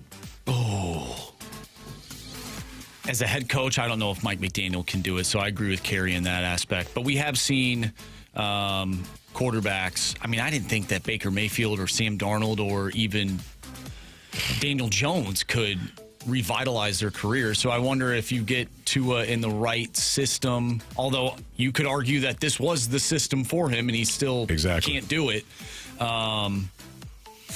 Also, there's the health part of it, too. I mean, you could say that none of them would succeed. Mm-hmm. Neither one of them. But I'll say Tua. I think that Mike McDaniel can call plays. I think where he really got sideways was being head coach. I mean, you can see him last night. His kicker misses one. He's staring up at the sky. There was a couple other plays. Tua threw one to nobody on the one fade on a 4th and 2. And he showed he was visibly upset. Obviously, coaches are going to get ticked off. They had to settle for a field goal attempt. The kicker missed it, but they had to settle for a field goal attempt at one point in the first half because they had a false start, a procedural penalty, and he was screaming at somebody. That you're going to get that with most head coaches. But when I see like plays that go sideways and the head coach is showing that emotion to it, he's done. He's cooked. I mean, Carey, I don't know if you disagree with that, but that typically follows, when I think of Steve Spurrier, when he was the then Washington Redskins coach, and there's those memes where he's looking up at the sky and he's like doing the things with his lips, and it's weird, and it's like this guy's clearly in over his head. That's what it kind of reminded me of last night. Yeah, body language as a head coach is everyone's watching. Everyone's paying attention to how you respond to things. Things are not always going to go your way as a team, and people are going to be looking at you to see how you respond to that. It definitely is not a good look. We talk about players when they miss shots or when they miss a tackle or when they do things and they kind of look up and looking for answers. Mm-hmm. As a coach, you're really not able to do that. You got to be locked in, dialed in the entire time. That's why I said for Mike McDaniel, I don't know that I think this tenure has probably ruined his opportunity to even get an OC job, just because when you're watching his body language, how he carries himself, how he's handled his business as a head coach. Robert Saleh is an example, right? He just got fired a couple of years ago from the Jets. He did everything right, though. Yeah, he did. The team just wasn't good. The defense was outstanding. The offense was putrid. And so he got another defensive coordinator job. Brian Flores, same thing. Defenses always were good. He didn't like Tua and didn't want him as when he was the head coach, but he can coach his butt off. Mike McDaniel, I think, is ruining his opportunity to even be an OC at this level. Maybe at the collegiate level, there might be a college coach that says, hey, you know what, I love what you do offensively. But in terms of leading men, it will probably be looked at differently from those NFL players. One other note here. It looks like City SC is expected to name Corey Ray the club's second sporting director. So this news is just coming out now.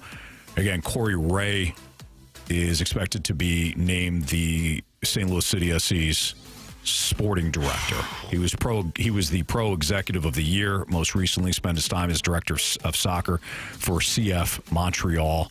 but he also has stints with Toronto FC. And from what I'm gathering right now, I'll completely admit I don't know much about his career. What? I know, shocking. But what I can gather is he's got a kind of an analytical approach.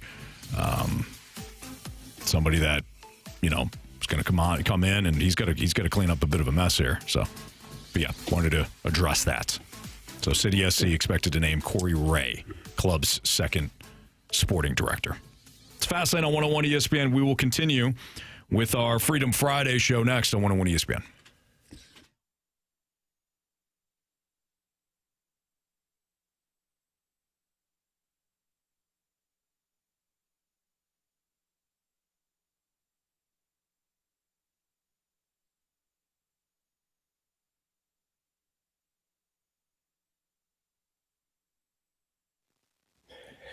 Hey, it's Carey Davis with great news from FanDuel. America's #1 sportsbook is coming to Missouri on December 1st. You will finally be able to bet on all your favorite teams and all of your favorite sports. With FanDuel, there are tons of ways to get in on the action. You can bet on everything from the money line to over-unders to which team will win it all. Plus, with live betting, you can even pick which player will score the next touchdown and the one after that. There are tons of games this weekend. Jonathan Taylor has been on a tear this year, and he's going up against my Pittsburgh Steelers. Maybe you get him for an anytime touchdown. Bills versus the Chiefs. You know that's going to be a high-scoring game. It always is. Maybe you want to take the over and take Patrick Mahomes for an anytime touchdown or for a touchdown to Travis Kelce. Those two connect well all of the time. See for yourself why FanDuel is America's #1 sportsbook. Visit FanDuel.com/Missouri to download the app. Again, that's FanDuel.com/Missouri to download the app. FanDuel, play your game. Must be 21 plus. Present in Missouri. Gambling problem? Call 1-800-GAMBLER.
Fastland. It's Freedom Friday here on 101 ESPN. This is where you can choose all the topics. We do this at the end of the month, the final Friday of each month, in fact. And this is one of the first times I feel like it's actually been the last Friday of the month that we've done this. One of the few times, at least. Yeah. All right, Marsh, what is our latest Freedom Friday topic? Ooh, Anthony, I don't know if you're going to like this one. From the 636, what's up with the cheating chips? Oh, what did they do? What cheating chips? Uh-oh, you don't know, do you? How about I read this for you, Anthony? NCAA sanctions Central Michigan in Connor Stalions scandal. Here it is. This is from the Associated Press, ESPN.com. Former Central Michigan coach Jim McElwain, 3 of his former staff members in the Chippewas program will face NCAA penalties for their roles in allowing former Michigan staff member Connor Stalions to be on the sideline during a 2023 game against Michigan State. Stalions, of course, is best known for the role he allegedly played in Michigan's sign-stealing scheme.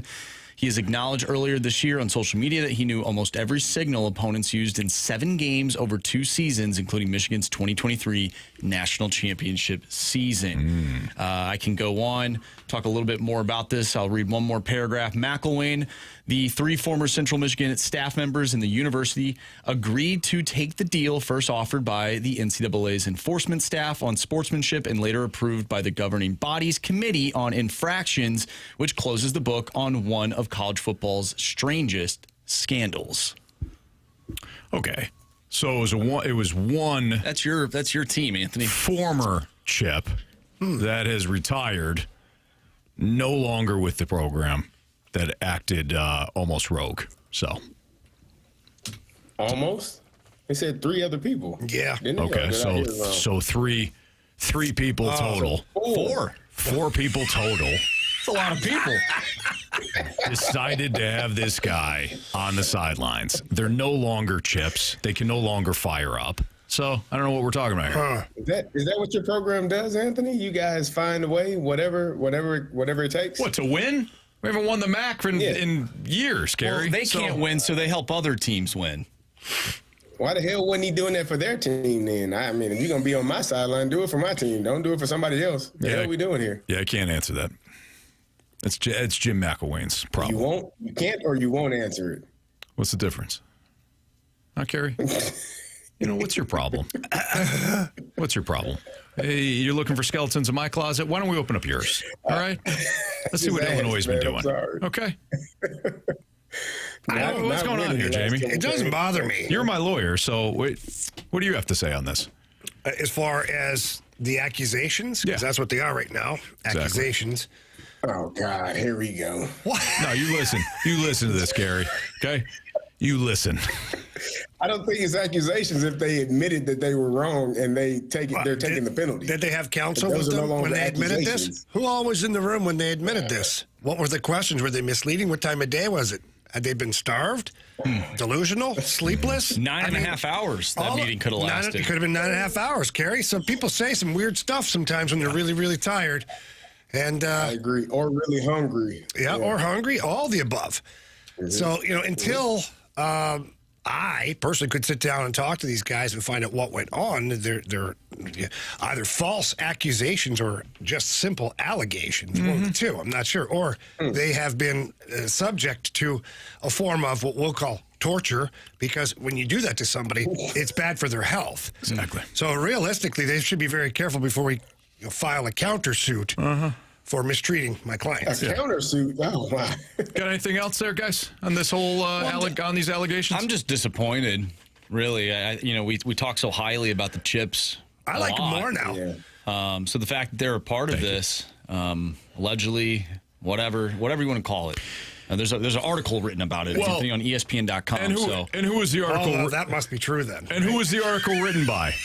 Probably somebody from Western Michigan, since it's Central Western weekend. No, it's on the internet. It's got to be true. It's got to be true, right? Yeah. Somebody yesterday decided to put out a fake trade involving Breece Hall and the Chiefs. Is this the same internet you've been researching there, Marsh? Yeah, this is on Google.com, which then I go to ESPN.com. Is this the same internet, by the way, that said Elon Musk bought Anheuser-Busch? Right. Yeah. Remember that one? Yeah. Yep. Okay. So are you saying everything on ESPN.com is not real? No, what I'm saying is... That's what I heard. What I'm saying is everything on the internet, without being verified, is allowed to be scrutinized. Agreed. Well, let's continue with this Central Michigan talk, why don't we? Because the 636 wants to know, when are we going to get Anthony's prediction for college football's greatest rivalry game tomorrow? Central Michigan and Western Michigan. So here's the thing. I looked at the line, guys, and it climbed from 4 up to 6. So clearly... In favor of who? In favor of Western Michigan. So clearly, whatever Because all the sign stealers are exactly. Wait, allegedly. Yeah, of course. Whatever Western Michigan grad wrote that article obviously accomplished what they wanted to accomplish. But here's the thing. Our Chippewas are battle-tested, okay? They've been on the road virtually all season. Oh. They're not going to get scared to make the 2.5-hour drive down to Kalamazoo. I got CMU 21, Western Michigan 20 in the upset. Okay. Yeah. Let's go.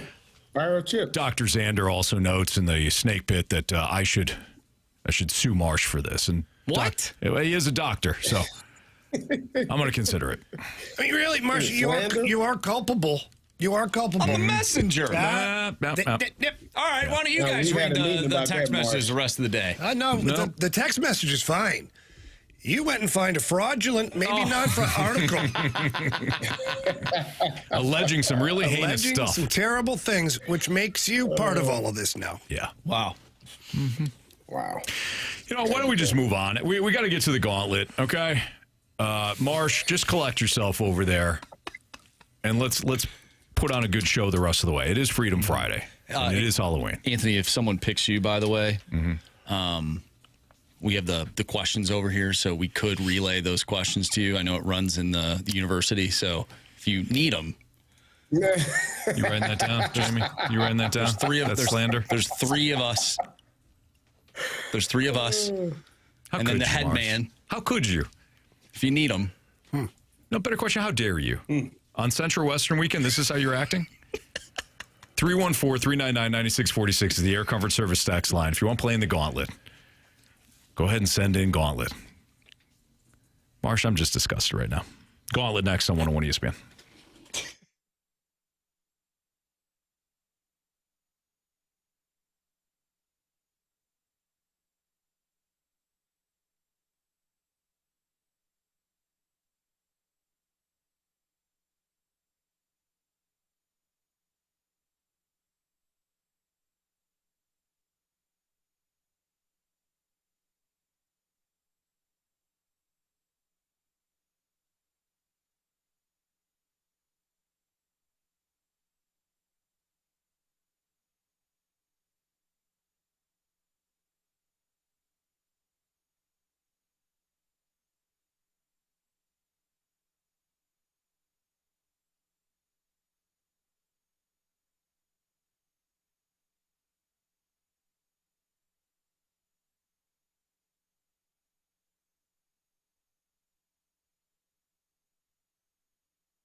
warriors. 4 categories, 1 challenger.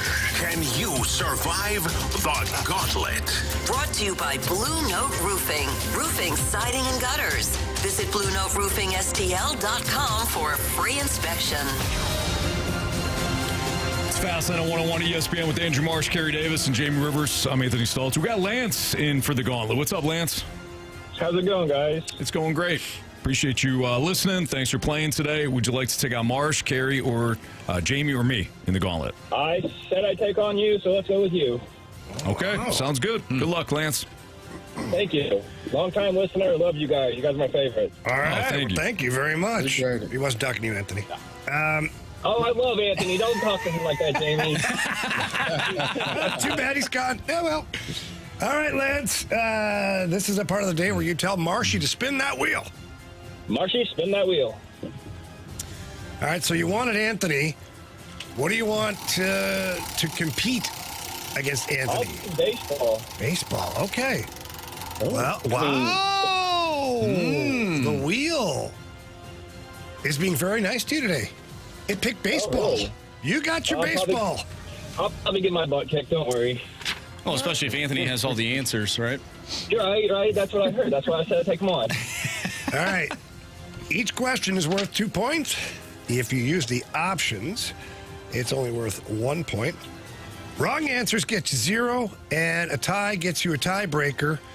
And we will get a winner here in the Gauntlet today. Lance, are you ready? Yes, sir. All right, buddy, here we go. Category baseball, question number 1.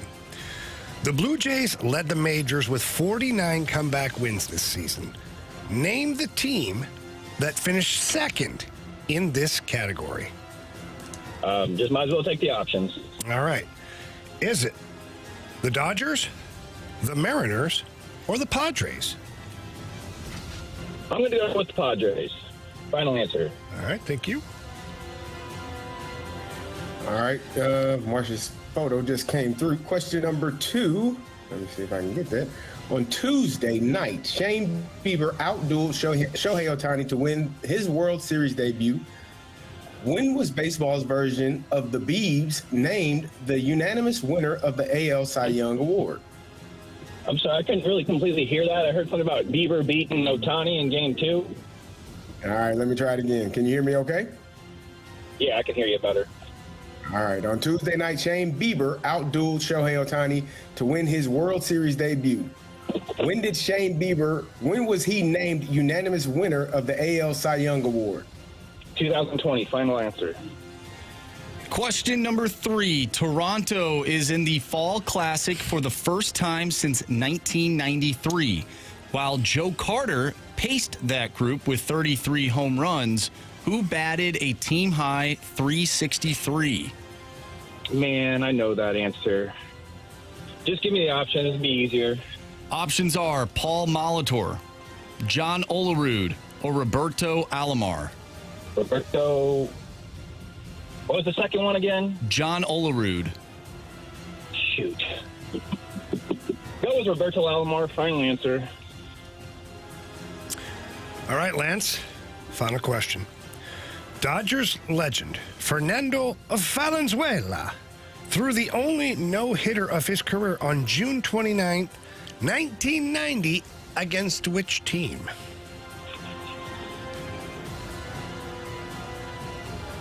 I'll take the options. All right. Was it the St. Louis Cardinals, the Chicago Cubs, or the Atlanta Braves? In 1990. Can you repeat the question again? Yes, Fernando Valenzuela threw his only no-hitter of his career on June 29th, 1990 against what team? Go the Cardinals. Final answer. All right. Let's get our guy Anthony back in here. How you feeling, Lance? So-so. Yeah, baseball can be tricky sometimes. Well, Anthony's on his way back in here. It's different when you're actually doing it for live instead of just facing you guys not listening. I can tell you that. I know, it is. We hear that a lot, honestly. We really do. Yeah. All right, Anthony's back. Anthony, how was the Cone of Silence, buddy? Ryan and I just chatting about some things. That was quick. Felt quick. Yep. Bet it did. Mm-hmm. All right, Anthony, your category today is baseball. All right. Pack a lunch. Okay. Pack a lunch. I like baseball. You ready? Ready. Okay. The Blue Jays led the majors with 49 comebacks this season. Name the team that finished second in that category. So comeback wins. I don't even know where to begin outside of let's do the options. All right. Was it the Dodgers, the Mariners, or the Padres? Well, I feel like this would be something that was brought up during the World Series for a reason. I'd say Dodgers. Final answer. All right, question number 2. There we go. On Tuesday night, Shane Bieber outdueled Shohei Ohtani to win his World Series debut. In what year was he a unanimous winner of the AL Cy Young Award? Who was that? Sorry. Shane Bieber. Shane Bieber. Unanimous. I'll take the options in this too. 2018, 2019, or 2020? Was it the COVID year? I don't feel like he's been in the league that long. And I feel like Bieber's been, despite the injuries. I'll say 2020. Final answer. Question number 3. Toronto is in the Fall Classic for the first time since 1993. While Joe Carter paced that group with 33 home runs, who batted a team-high 363? On that Blue Jays team, had to be John Olerud. With his helmet out there at first base. That's my gut. I'll go with John Olerud. Final answer. Final question. Dodgers legend Fernando Valenzuela threw his only no-hitter of his career on June 29, 1990 against which team? Cardinals. Final answer. Okay. Let's go over this. Question 2. On Tuesday night, Shane Bieber outdueled Shohei Ohtani to win his World Series debut. When was baseball's version of the Biebs named the unanimous winner of the AL Cy Young Award? Lance, without the options, said 2020. Anthony, with the options, said 2020. Carey, answer is? 2020. 2020. Lance up 2-1. I'm glad I got it right, but let's go to the question 4. Dodgers legend Fernando Valenzuela threw the only no-hitter of his career on June 29th, 1990 against which team? Lance said the Cardinals. Anthony said the Cardinals. Marshy, the answer is? It's your favorite baseball team, except for Carey's, the St. Louis Cardinals. But Anthony did not need the options. We are all tied up. Next question. Let's go to question 1.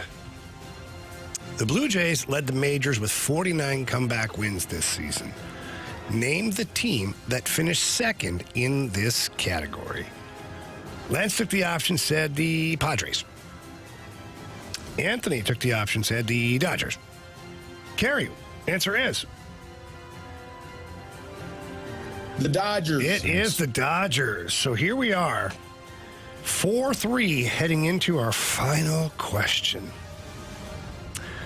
Toronto is in the Fall Classic for the first time since 1993. While Joe Carter paced that group with 33 home runs, who batted a team-high 363? With the options, Lance said Roberto Alomar. Oh. Without the options, Anthony said John Olerud. Got a gut feeling, John Olerud. So here's what's going to happen. If it's Roberto Alomar, we'll have a walk-off. If it's John Olerud, Anthony wins. If it's anybody else, Anthony wins. Lance. You have chosen poorly. You lose. It's Armando, wasn't it? It was John Olerud. Your guy. Yeah, I feel like you love John Olerud. I did love John Olerud, Mr. Nice. Steady. Steady at it. You know, he got you, Good job, Lance. Stalter. Hey, thanks, Lance. I appreciate you, man. Thank I you. knew you had the answers. I was trying so hard. Boy, you were really set up to win no matter what, huh? Hey, you got to give it a chance sometimes. Nice job. Hey, man, happy Thank you guys Halloween. for having me on. No, it was our pleasure. Thanks, Lance. Have a good day. All right, you See you, too. buddy. Thank you. Nice job, Lance. That was fun. Good job, Anthony. I feel like Marsh set the CMU thing up right ahead of Lance choosing me. This all feels a little set up, CD. That's all bad. I mean, you just got to do the right thing, Anthony. Good job on the win. Hey, thank you. Well done. Thank you. Well done. Yeah. All right. Fastlane on 101 ESPN. Friday, keep sending in those topics, and we'll answer them next on 101 ESPN.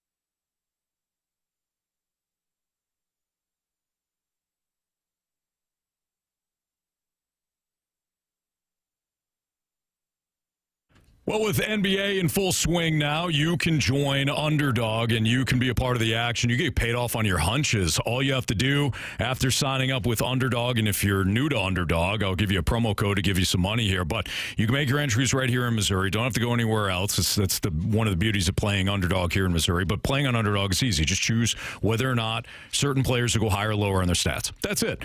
So if you really enjoy watching the games, if you feel like you've got a feel for certain players, such as, I don't know, Jaylen Brown, right? I think he'll go higher than 2.5 3-pointers made against Philadelphia tonight. Joel Embiid, I think he goes lower than 17.5 points. Stuff like that. They got points, rebounds, steals, assists.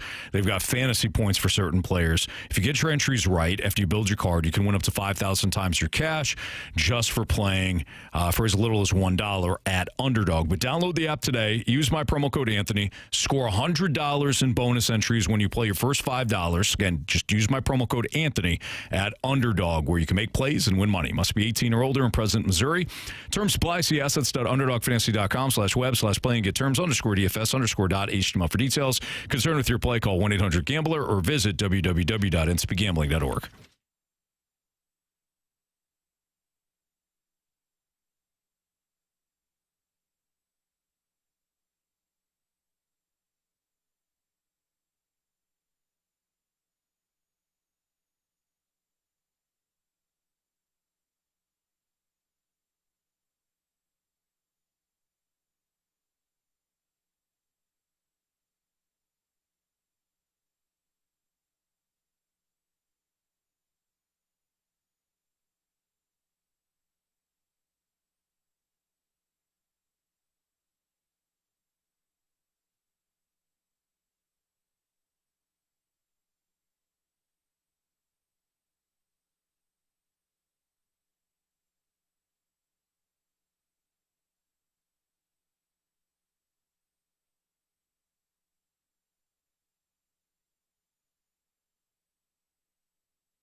Marsh, what's our latest Freedom Friday topic?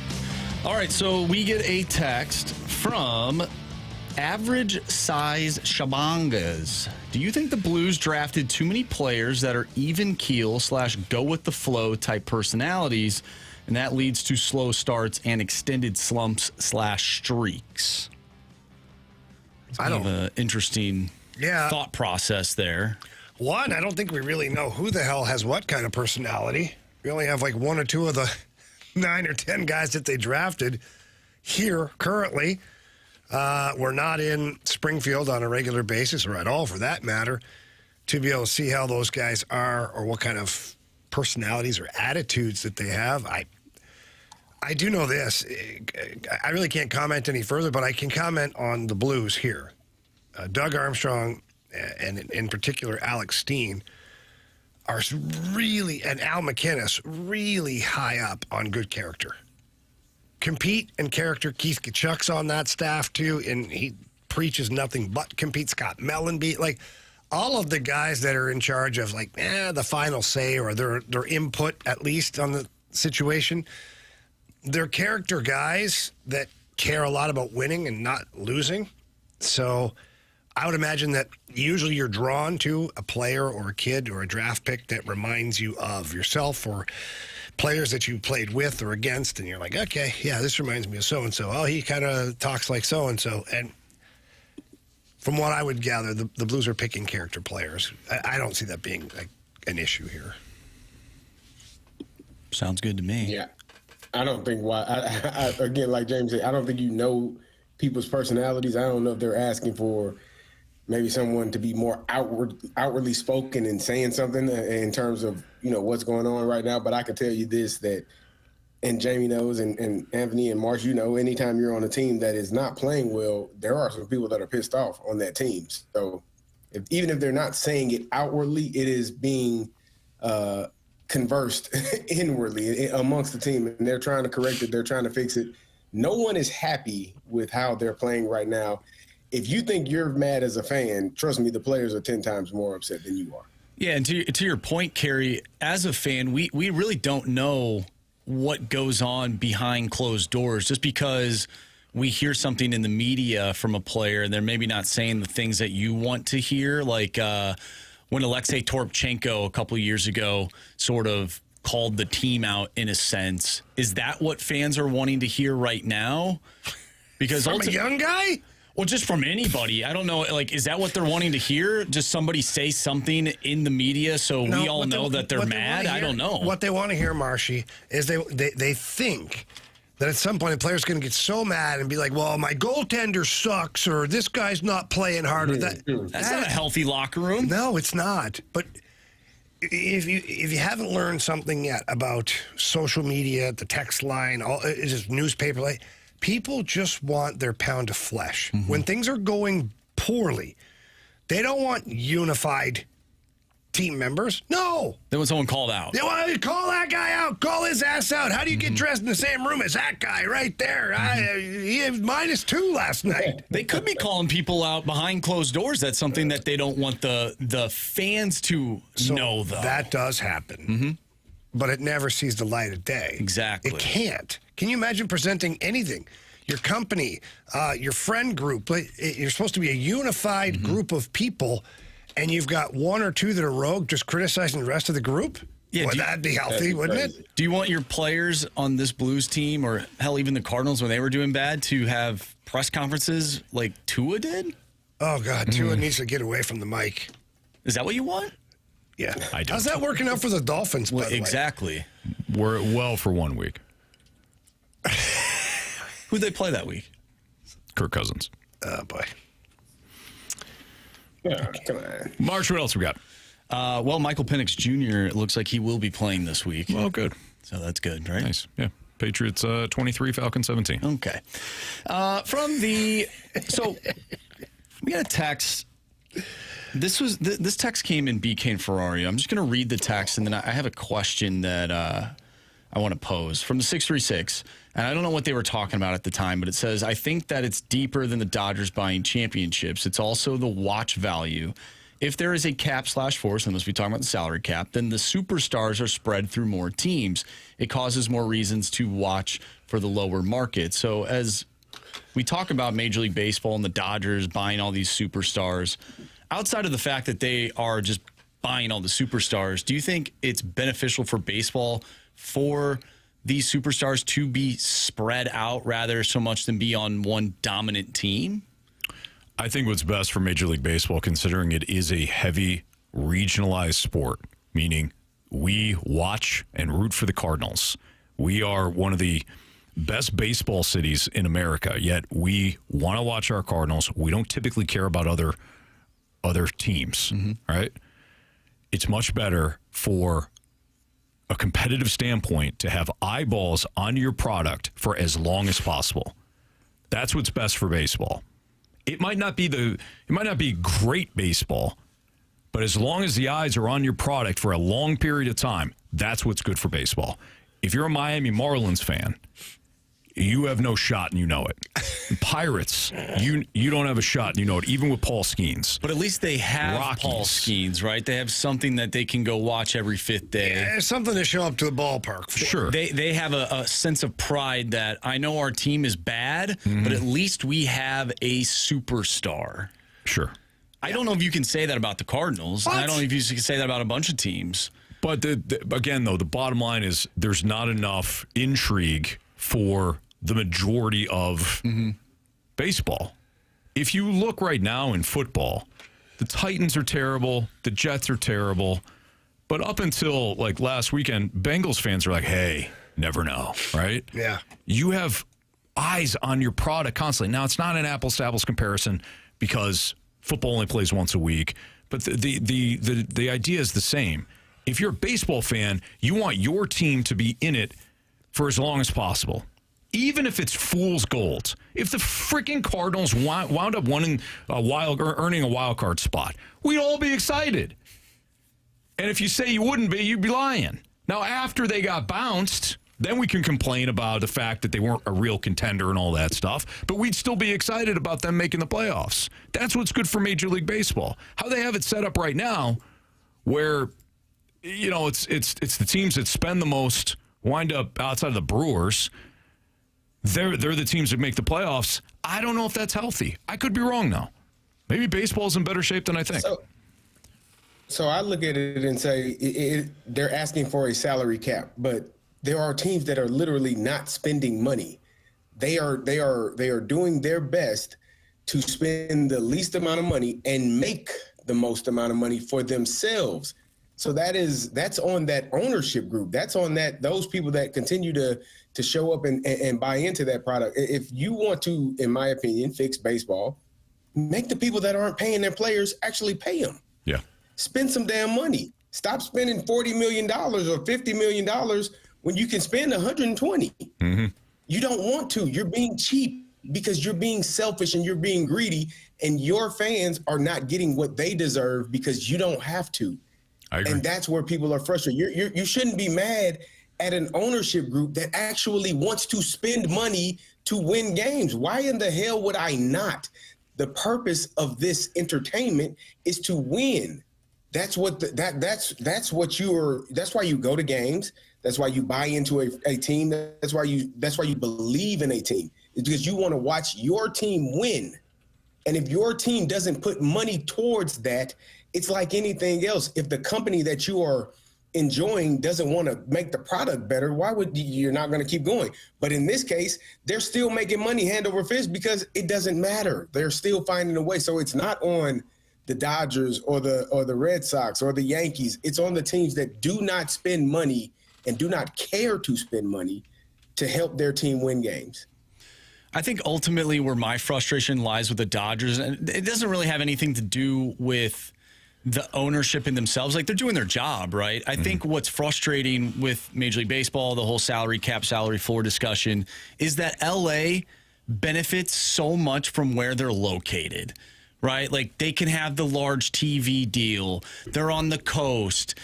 All these different things, the living out in California, all that good stuff. Whereas you look at some of the other LA-based teams within sports, they're just normal teams. Yeah. The Rams, they're a normal team. Like, yeah, there's some upside there. So they're a then good team. That should prove that it doesn't. That should almost prove that it doesn't matter, right? Like the market is. I think that's overblown too. It's not like everything is regional. We got TV to watch things in other countries. We can watch things everywhere. Like when you talk about a market, it's like, oh, this region. There are drawbacks to being in California too. One being the taxes, and it's high as hell. It costs a lot of money. The cost of living in LA and New York are vastly higher than the middle of the country. So it's not all things are not all, sunshine and rainbows. There are some things, there are some drawbacks as well. But when you're talking about markets and regions, and we can watch TV, we can see anything from anywhere. It's not like it's 1970 anymore. Yeah, Carey, I've always maintained this. Anytime that you brought this up, I'm with you. I don't think it's a this or that thing. I don't think we're just we're mad at the Dodgers or we're mad at the Pirates. I think Major League, the Dodgers are doing what is allowed of that. They're allowed to do this because there's no salary cap. So put a cap on it. And the Pirates and some of these other teams that don't spend, I think they're criminals too, Carey. And I think you should have a floor as well. I think it's both. I would like to see a cap and a floor. Will we ever have it? No, absolutely not. So, if you're one of the teams that is already, as soon as the Blue Jays or Dodgers win, 5 teams will be eliminated same day of next year. They already Blue Jays are champions, right? Same day, Major League Baseball should announce that the Rockies and the Marlins have officially been eliminated from postseason contention in 2026. They haven't even played a game yet. Like the little graphic that ESPN puts up there? Yeah. That you see on X? Mm-hmm. Yeah. All right, let's do Bet the Board. Final day of Bet the Board. So we got some crazy parlays coming at you. Next on 101 ESPN.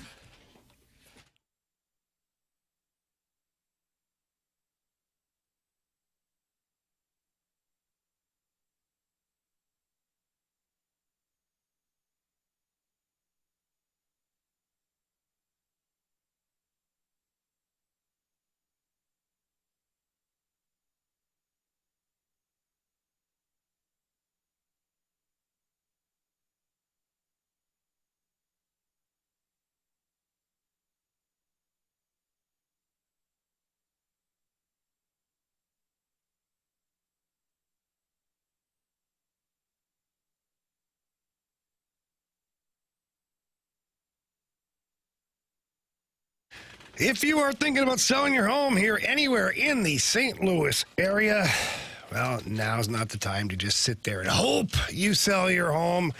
It's not the time to pick an agent that you hope knows what they're doing. No. Call Gloria Lou with your home sold guaranteed realty. Look, Gloria has been in the business for well over 20 years in the St. Louis area. She understands the real estate makeup. She understands that each zip code carries a different price range for each and every home that she is going to list. That's why she makes sure that she lists your home for great market value, getting you 100% of market value so that you can close fast and make the most money as well. She's got 24,000 buyers in waiting too, which means the moment you list your home, somebody's looking at it. A lot of people are looking at it. Maybe then the price goes up because there's a bidding war. You never know unless you call Gloria Lou. So do me a favor, pick up the phone, call Gloria, tell her Jamie Rivers sent you in. Her number's 314-325-6888. That's 314-325-6888. Or visit GloriaHasTheBuyers.com.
101 ESPN Sports Center.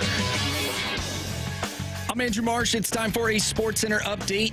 Driven by Johnny Law-Nuff Chevrolet and Johnny Law-Nuff Autoplex. We will talk with Blues head coach Jim Montgomery at 5 o'clock, so a little under 30 minutes here. We'll talk with the Blues head coach. The Blues lost to the Vancouver Canucks last night in a shootout, 4-3 the final. They'll be back in action tomorrow, taking on the Columbus Blue Jackets. You can listen to that game right here on 101 ESPN. Pregame starts at 5. Puck drop is at 6. Tonight we have Game 6 of the World Series, Blue Jays and Dodgers. Pregame starts at 6. First pitch is at 7.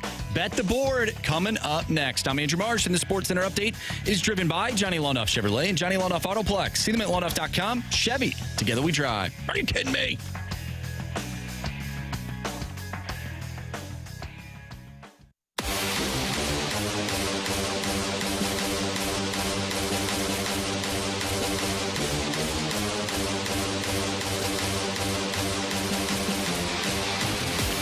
It is the last day of the month, so this is it for Bet the Board. And Andrew Marsh, you are currently in the lead. Yes, I am. I currently have 16 points. Jamie has 15, Carey with 14, and Anthony, you have 10. What do you have, 16, Marsh? 16 points. Oh. Okay. All right. Go ahead, Marshy. All right. Give me Jonathan Taylor, 120-plus rush and receiving yards as they take on Carey's Pittsburgh Steelers. And Jahmyr Gibbs, 35-plus rushing yards in the first half against my Minnesota Vikings. And then I like Gadsden with the Los Angeles Chargers to have over 47.5 receiving yards. So a 3-leg parlay this weekend for me. Okay. Who's up next? Go ahead, Jamie. All right. Give me the Avs and the Vegas Golden Knights. Give me the over in the first period, -140. Red Wings and Ducks. Give me the over in the first period, -140. That's it? Yep. All right, I'm going to keep it simple as well. Give me the 49ers money line, the Jags money line, and the Cowboys money line. All three right now are at -148. Wow. Cowboys are? Yep. Okay. I'm going to check that. You know, Carey's in another city right now. He's playing the odds that we're not going to fact check him, you know? Yeah, I hear that. What were those games, Carey? 49ers. Yeah, check. Jags. Hang on. Slow down. You're so fast. Yeah, you're such a rush. It's a tell. That's a tell. All right, you're good. Next. Cowboys. Okay, where the heck are those Cowboys? Where are them Cowboys? All right, you're good. Carey's good. Thank you. Here comes a 10-legger. Yeah, gonna have to. Have to. Give me the 49ers money line. I'm with Carey on that one. Give me the Colts Steelers over 50.5. I would also like the Jaguars money line, which is at -148. I will take the Chiefs on the money line, which is -130. Flipping over to college football, I'll take the Georgia-Florida over 50.5. I will take Tennessee -3. I'm going to take Indiana, Maryland over 50.5. And I will take Texas -3 over Vanderbilt. How many is that? 8. Dude. Yep. Got to throw the Hail Mary. A lot of timeouts. A lot of real estate here. Got to throw. Got to go. Got to throw it to the end zone. Yep. Hey, it's the last week to enter the Tee It Up with TMA giveaway. It's presented by Michelob Ultra. If you're ready to hit the fairway with the crew from the morning after, fantastic sign up because one lucky winner and a guest will score a free round of golf with Tim and Jackson of the morning after at Fox Run Golf Club. It's your chance to hang out, enjoy a laid-back round with Tim and Jackson. Just use the code SWING to get entered to win now, either at 101ESPN.com or on the 101 ESPN mobile app. You must be 21 to enter. The Tee It Up with TMA giveaway is courtesy of Michelob Ultra Superior Light Beer. Looks like we got some good weather for trick-or-treating, gentlemen. I hope so. That'll be good. It's been nasty. And not a let's get nasty. Just the weather's just been nasty. Just been cruddy. Yeah. How's the weather in Illinois, Carey? I know you're going to be doing some trick-or-treating by yourself tonight. No. Cachet is here. We'll be just you're doing it We're together. not trick-or-treating anywhere. You go door to door at the hotel. They love that. Mm-hmm. Yeah, maybe they give out some candy. I am looking forward to my son going trick-or-treating because, he has a peanut allergy. So any peanut candy that he gets comes right to me. You're good to go. Always been that way.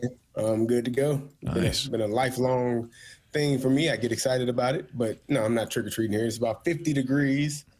I think tomorrow is a high of 50 and a low of 37, so it's going to be a little chilly. But, okay. Yeah, just chilling. All right. Well, good stuff. All right. Well, Freedom Friday continues. By the way, we do have Jim Montgomery in 20 minutes. So top of the hour, 5 o'clock.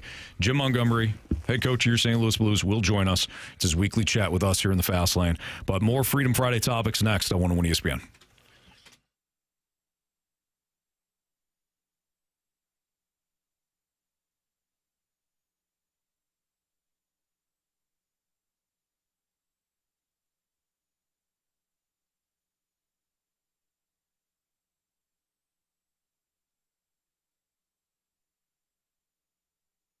Cheap, fun.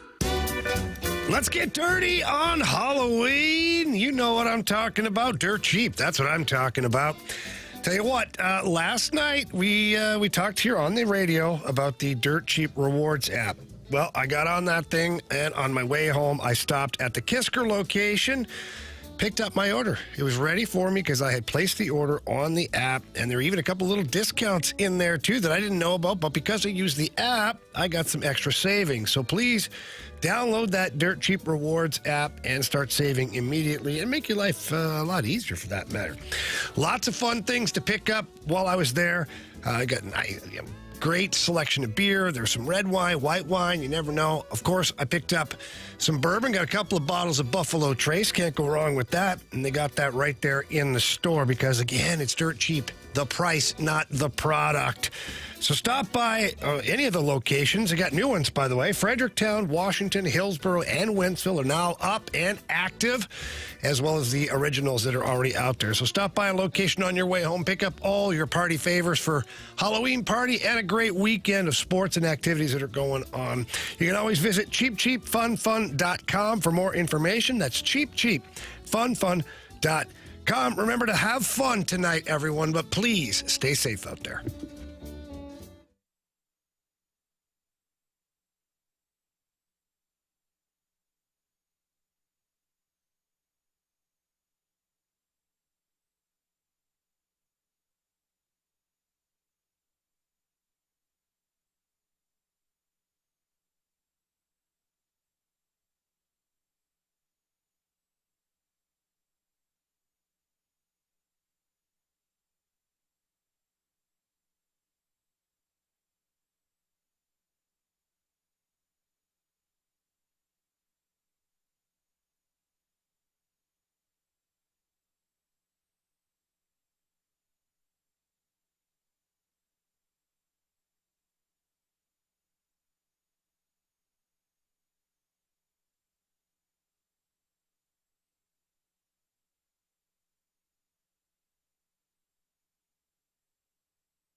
It's Fastlane on 101 ESPN. Don't forget, again, we got Jim Montgomery coming up in 15 minutes with Jamie Rivers, Carey Davis, and Andrew Marsh. I'm Anthony Stalter. We continue with some Freedom Friday topics. What do you got, Marsh?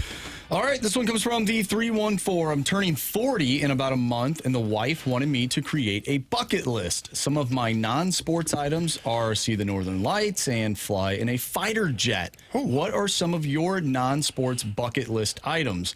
One item Jamie could help me out with is I want to take a slap shot from an NHLer. Oh, no, you don't. How much padding you wearing? Sure. Wearing the padding or not? I'm assuming wearing the padding. I would assume hang on, Anthony. Are they wearing goalie padding or player padding? I would hope that they would want goalie padding. All right. But I don't know. It's a good question. I guess, yeah. I always laugh when people say the goalies are crazy. I'm like, no, they're not. Actually, they're the smartest ones of the bunch. They have all the equipment. They have the face mask. They're covered from head to toe in padding. Yeah. The dummies are the guys like me laying down in front of slap shots with hardly any padding. Those are the guys that you worry about. Right. Yeah. That's true. You got a bucket list item? Me? Yeah. I want to skydive. I want to jump out of a plane. Okay. But I don't want to do the whole, training thing. I do, let me... You just want to show up and jump out the plane, Jamie? Kind of, yeah. Kind of. What happens is, the first time you do it, the first few times, I think you got to go, strapped to another person. And I don't want that. Show me the video, just put me in the plane, and let's go. It can't be that hard. Just pull the damn cord. Yeah, but isn't there a safety thing with that where if yours doesn't work? Hey, you know what? Is that what it is, Carey? I signed the waiver, okay? Okay. So that's my bucket list thing. I'd love to do that. All right, Carey. I've never wanted to really jump out of a plane. I don't know. You guys, I told you, I'm not really the adventurous type. Life is adventurous enough for me. Sure. So I don't really have anything that I feel like I would want to do, like running with the bulls. Maybe that would be fun, but I don't really have a need for any of that. Marsh? I'm like Carey. I really don't need all these grand things in my life in order to feel something. I don't know. Even traveling places, I don't feel the need that I need to go over to some country before I die because I want to travel the world. I don't have that type of feeling. Mm-hmm. If it happens, cool. I know I had a buddy who took a cruise in I don't know what it's called now, but a kind of up north in Europe or whatever, Switzerland and Scandinavian cruise? Scandinavian cruise. I feel like that would be kind of cool. But again, I'm not much of a cruise guy. I don't really like. Have you been on a cruise? No, I don't want to go on a cruise. Way. I don't know if I'm I'm not into that. Well, all right. I don't know if I am or if I'm not. You don't know what you're into unless you do it. Right, Jamie? You know what, Carey? Truer words have never been spoken. You don't know what you like until you've tried it, Marshy. Don't know what you've got until it's gone. Yeah. Well, that one too. Yeah. Yeah. Cruises are fun, Marsh. They are, if you get a little seasick, they got medicine you can take before. It's not terrible. If you are claustrophobic, you don't really feel claustrophobic in the rooms because you can always get out. And then they dock, enough to where you can get on land and kind of get your feet back up under you. They are, and then Marcia, you can drink as much as you want to and eat as much as you want to. Yeah, I feel like I could go, one of the places that wherever the cruise is docking, I would rather just go there and spend an entire week at the resort and do all the things that I could do on a cruise, but just at the resort and stay on land. Rather than be in the middle of the ocean where I don't know what could happen there. There's a documentary once where they ran into an iceberg, Anthony. Yeah, that's true. In the middle of the Caribbean. Now I'm worried if the wooden door that's lying in the ocean, is it big enough for two people to fit on? Yeah, but we've had plenty of time to figure that out. You know that you'd be fine. I don't know. Maybe they're making smaller doors these days. Yeah. Marsh, there's other documentaries, too, that you can watch, such as the one where the female on Netflix after the cruise just completely disappears. Nobody knows where she is. Did you see that one? Why? That's a terrible example. Female. I have not seen that one. No? No. Yeah. I haven't seen No that one idea. either. No I don't foul know that play. one. All of a sudden, she's gone. Huh. Might be still out there somewhere. Scary. I seen one documentary where the toilets do weird things, and all of a sudden the entire ship is flooded with poop water. Yeah. There's that one too. Yeah. Yeah, not great. Yeah, Not what do they great at call all. it? The poop cruise or The something poop like cruise. that? Yeah, Yep. that's what it is. Yeah. Okay. What about the Northern Lights? You guys ever want to see the Northern Lights? Sure. Why not? You don't care. No. I want to go to Italy. That's my trip. But that's You not want to see the like Colosseum. or anything. Yeah. Is that sports related though? What is? Seeing the Coliseum. So this has got to be non-sports related things? Well, that was the question, I guess. I'd like to see the Coliseum. Yeah. That'd be kind of cool. Let's all go see the Coliseum. How about that? But like we have to Let's go. but then we have to have them like reenact something. Like I want somebody to get mauled by a lion. Well, maybe we can reenact it, you know? I don't want to get mauled by a lion. Well, you wouldn't actually get mauled by the Why lion. are you always trying to hurt other people? You're trying to hurt Shohei Ohtani. You're trying to hurt whoever's You met him, Marsh? in the Coliseum. There was something else you said today where we're hurting another person. Mm-hmm. Forgot who it was. He was talking about Jackson. He wanted to That's hurt right. It him. was Jackson. Yeah. It's not hurting him. It's called playing a sport, guys. It's not my fault that where he gets hurt. he got hurt. Yeah. You know? He shouldn't have been standing there. Exactly. Yeah, you're absolutely right, Marsh. Or actually right, Jamie. Yeah, see, I only think of like sports ones. Like, I think it would be awesome to tour every stadium in Major League Baseball. That would be cool. Like, that's cool. Like, if you do it for hockey or the NFL, basketball, a lot of the arenas or stadiums they're all kind of the You've same. been to one, you've been to like 10. Yeah, but baseball, there's different character to each one. So doing that whole tour, I think, would be kind of cool. If you had to miss one of those stadiums, which one would it be? Dodger Stadium in L.A. Yeah, I set you up for that one. Yeah, thank you. There's no need to. Traffic apparently is horrible. Stadium looks like it sucks. So is that why half the people are missing when the game starts and ends? Either traffic or they don't like the stadium either. Or they don't care about baseball. They just kind of pose as baseball fans. One of those three things, Marsh, I think, is perfect. Yeah, that's what Dodger fans are doing for Halloween. They're dressing up as Dodger fans. Not actual fans. Did you notice how many celebrities showed up to Game 4 after that 18-inning game? Like, oh, wow, that's a talk. 18 innings? Wow, okay. Who's who? We must go to Game 4. Let's do it. Yeah. All right. Got another one there, kid? Well, I'm thinking of just some other just bucket list things that would be cool to do that aren't sports related.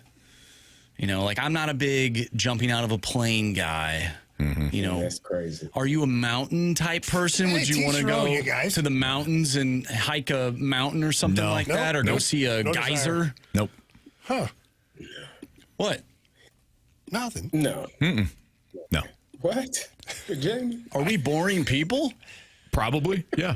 But we are who we are. I don't feel the need to go see a mountain or I can look at. What are some of the sites that people want to see? Like, what are some of the things when people travel? It's like must see. Well, people the Eiffel Tower. Yeah, I think the Eiffel Tower is probably the thing that most people want to do. The Gateway Arch. I'm sure the Gateway Arch is on a lot of bucket lists. Yeah. Sure, yeah. And the world's largest ball of mud. There's that. Yeah. I feel like a safari would be cool, but I feel like the second that I see like a lion, I poop my pants. You've done the African tour. Yeah, I did a safari. We went to Africa in like 2012 and got to pet a cheetah. Got to be around we went to a wildlife reserve, so it wasn't like it was the animals were there. They were obviously animals that were injured, and they were there to kind of help them get back to nursing them back to health. And one of the guys, he put like some meat at the very top of the gate. It's probably like 10 to 12 feet high. And the leopard jumped up and like put his claws, his hooks in there, and was able to jump up there and get the food. And he said, now, I don't do this every day because honestly, that leopard can jump out of this fencing. He just doesn't know it. But if I continue to put the food up there, he will realize, hey, I can get out of here. I don't even have to be in here. So that was pretty interesting. Got to pet a rhino, kind of dangerous. But yeah, we saw a few animals. That's pretty cool. It was really cool. I'd love to do that. Add that to my list, guys. Mm-hmm. All right. Maybe what I'll do is fly over there, jump out of the plane into the safari. Yeah, there you go. You know what we could do?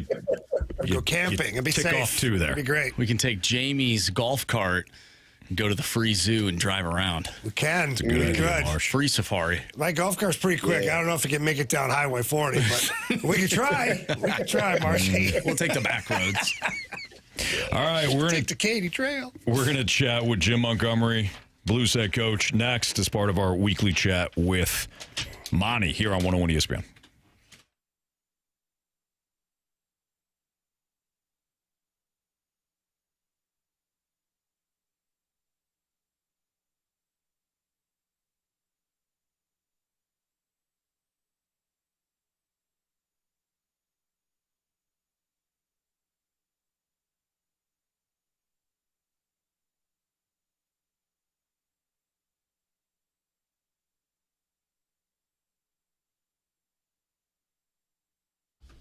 Last day to head out to Auto Centers Nissan. Take advantage of the Scary Good Deals event. It's happening out in Herculaneum, just minutes from South County. It's at Auto Centers Nissan. And right now, you could drive home a brand new 2025 Nissan Rogue, Pathfinder, or Murano with no money down, 0% APR for 60 months, and no payments for 3 months. That's right. No tricks, just scary good treats at Auto Centers Nissan. And here's the kicker. They've got over 1,000 new and used vehicles all in one location, right there in their dealership.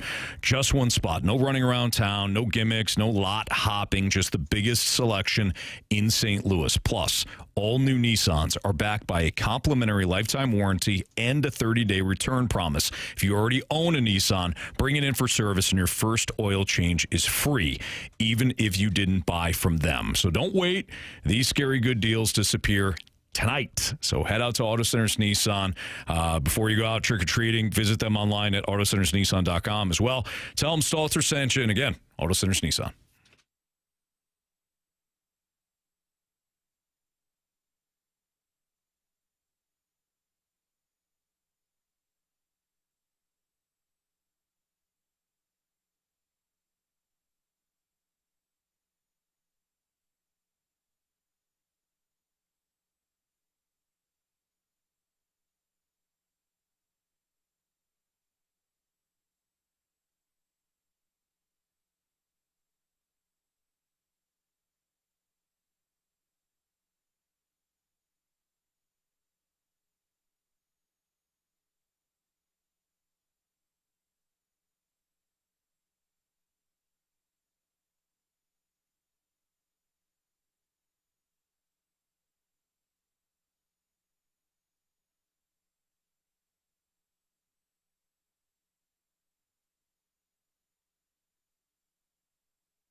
Talk with the head coach of your St. Louis Blues, Jim Montgomery. Coach Monty is presented by Fisher Window and Door Store, offering quality American-made Marvin windows and doors. Visit their showrooms in Brentwood and East Alton, Illinois. It's a Fast Lane on 101 ESPN with Andrew Marsh, Carey Davis, and Jamie Rivers. I'm Anthony Stalter. 501 Your Time Check is brought to you by Clarkson Jewelers, an officially licensed Rolex jeweler. Let's head to the Collier and Thompson phone line, and we're joined right now by the head coach of your St. Louis Blues, Jim Montgomery. Monty, how are you? I'm doing well, gentlemen. I'm rocking and rolling on the 40, heading to the airport to get ready to take down to Columbus. Attaboy. Jackets. Nice. Happy Halloween, Coach. Oh, I know. My girls are getting all ready to go out for trick-or-treating, and, it's part of the thing you miss with the family events, but very fortunate to be the head coach of St. Louis Blues. Very grateful. Monty, we were going over some childhood memories and thoughts from the past. What was your favorite costume for you growing up? Little Jim Montgomery up in Canada, probably a little nipply outside, time to go out, get your pillowcase, fill it with candy. What's your favorite costume? All right. I'm not going to go with a kid's costume. I'm going to go with a team Halloween costume. And I thought it would be a good idea to dress up as a Hooters girl. And I am not shaped to wear those kind of shorts. I don't know if you've got the legs to pull it off, Coach. I don't have the legs at all. Oh. My dad, I left the house, my dad was in, and he told me, he goes, "Oh, my God, with that wig on, you look like my mother." You're saying, Dad, is that a compliment or no? Yeah, he didn't say. The body language registered as a big no. Oh, man. Makes sense. Well, Coach, you got Columbus tomorrow night. You had Vancouver last night. There's a lot of talk leading up to last night's game. You guys are looking to shore up your defensive zone coverage and obviously pay more attention to details and things like that. Overall, now that you've had a chance to reflect the next day, what do you think of your team's effort last night? Our effort was good. I thought that we controlled the middle of the ice most of the night. I thought that we generated our most grade A quality scoring chances of the year. But unfortunately, part of our game that needs to continue to evolve is our game management. We're in control of that game, and we're dominating the first 11 minutes of the second period, and we're starting to have a big advantage in shots and scoring chances.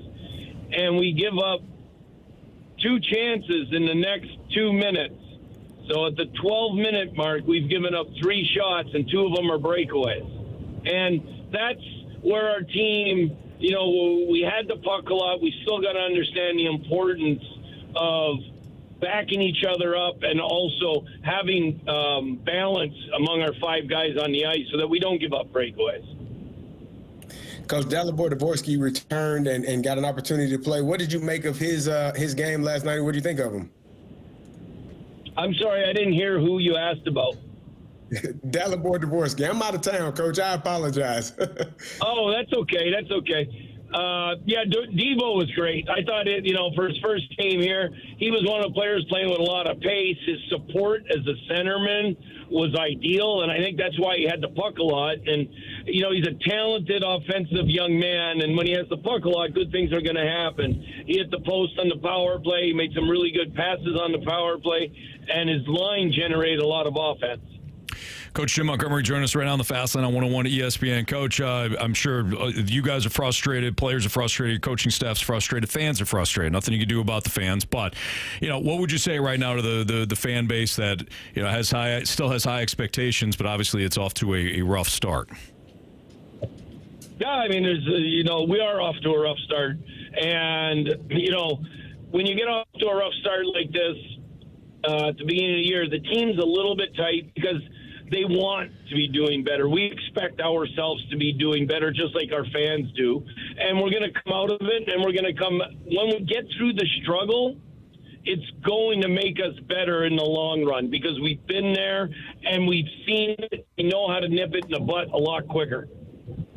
Monty, Jimmy Snuggerud, I think he had an awesome game last night, and I remember being a young player, and yourself too. We can pull from past experience just when you're breaking into the NHL, obviously the best league in the world, it feels like the game is a little bit quicker than wherever you were before. College, junior, even in the minor leagues. You get up to the NHL, things happen just a little bit faster. And I got to be honest with you.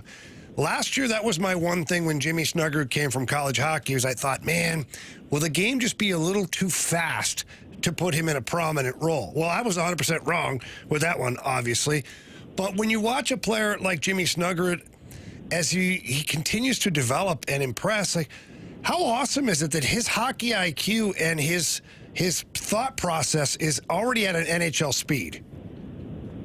Yeah, that's the big thing that makes him special is that he can execute plays and his brain thinks at the NHL speed rate. And there's just a lot of guys that they just have that. They're like, the game gets easier for them when they get to play with the best players because they think at the same pace and they can see the ice and get to the holes at the NHL level pace, and their talent actually shines more. I think over time his talent as an NHL player will shine more than what it did in college. Monty, I know that it's next man up mentality. It's just that's the way it's got to be. But losing Robert Thomas and Jake Neighbors virtually the same game. I mean that's certainly tough. But I'm sure it also presents some opportunities for other guys as well. What are you looking for? What do you want to see with Thomas and Neighbors currently on the shelf? Well, I want to see our team rally around grinding out wins. Like, you're missing those two of your top 7 forwards, you're going to lose offense. So now we got to bear down more on defense. We have to defend, make sure we're on the right side of pucks, and be patient to counterattack teams offensively. We're scoring enough goals. Even last night, you scored 3 goals. You got to win that game 3-2. If you score 4 goals, you got to be able to win 4-3. Mm-hmm. You know, and unfortunately for our goalies, when we're not giving up a lot of shots, but when we do, like I said, first 3 shots in the second period, it took 12 minutes to give up 3 shots for 2 or breakaways. Sure. Hey, Coach, not an excuse by any means, but I've got to tell you, it's been a long time, maybe ever, that I've seen one team, your team this year, have so many unlucky bounces where pucks either go wide of the net for you guys or something happens, or pucks are being shot 4 or 5 feet wide. They hit something and end up in the back of your net.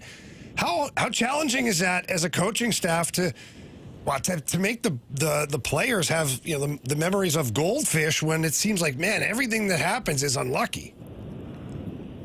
Yeah, but you know what? We can't play into that though, because I really do firm believer that there's hockey gods out there, and just like in any sport, it's a game of inches, and I think your effort can overcome bad bounces.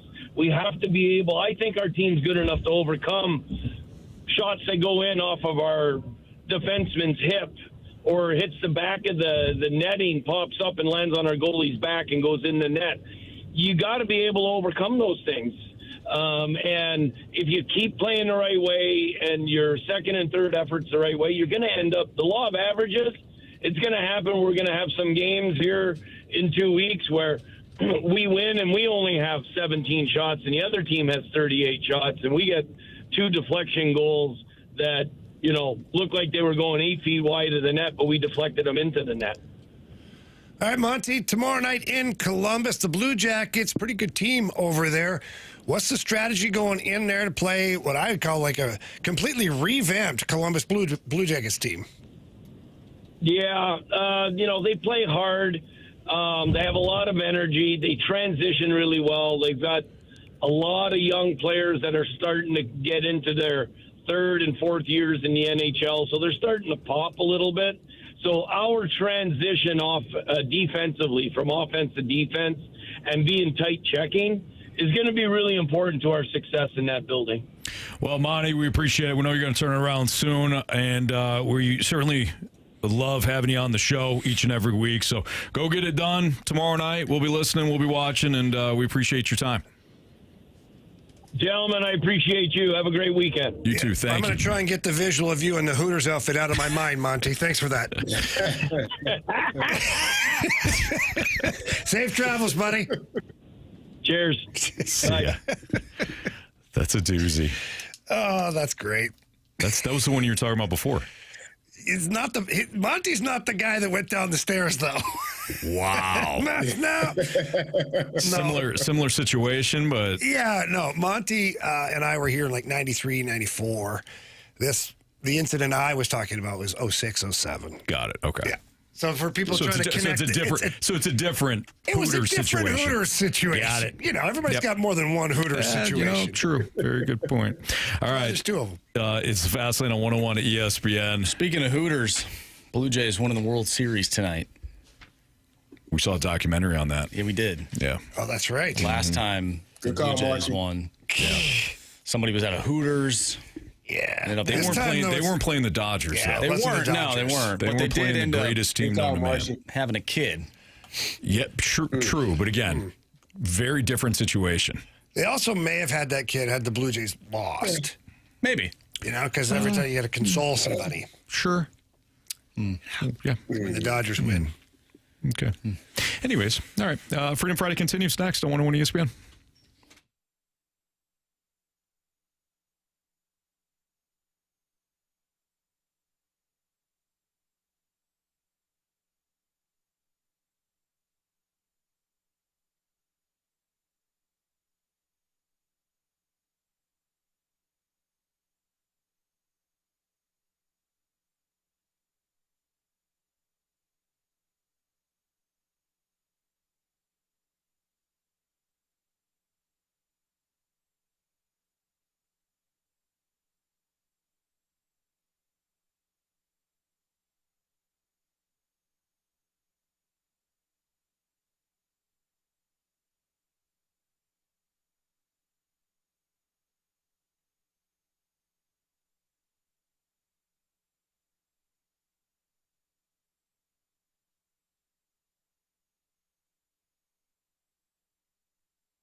the Fast Lane here on 101 ESPN. It's a Freedom Friday.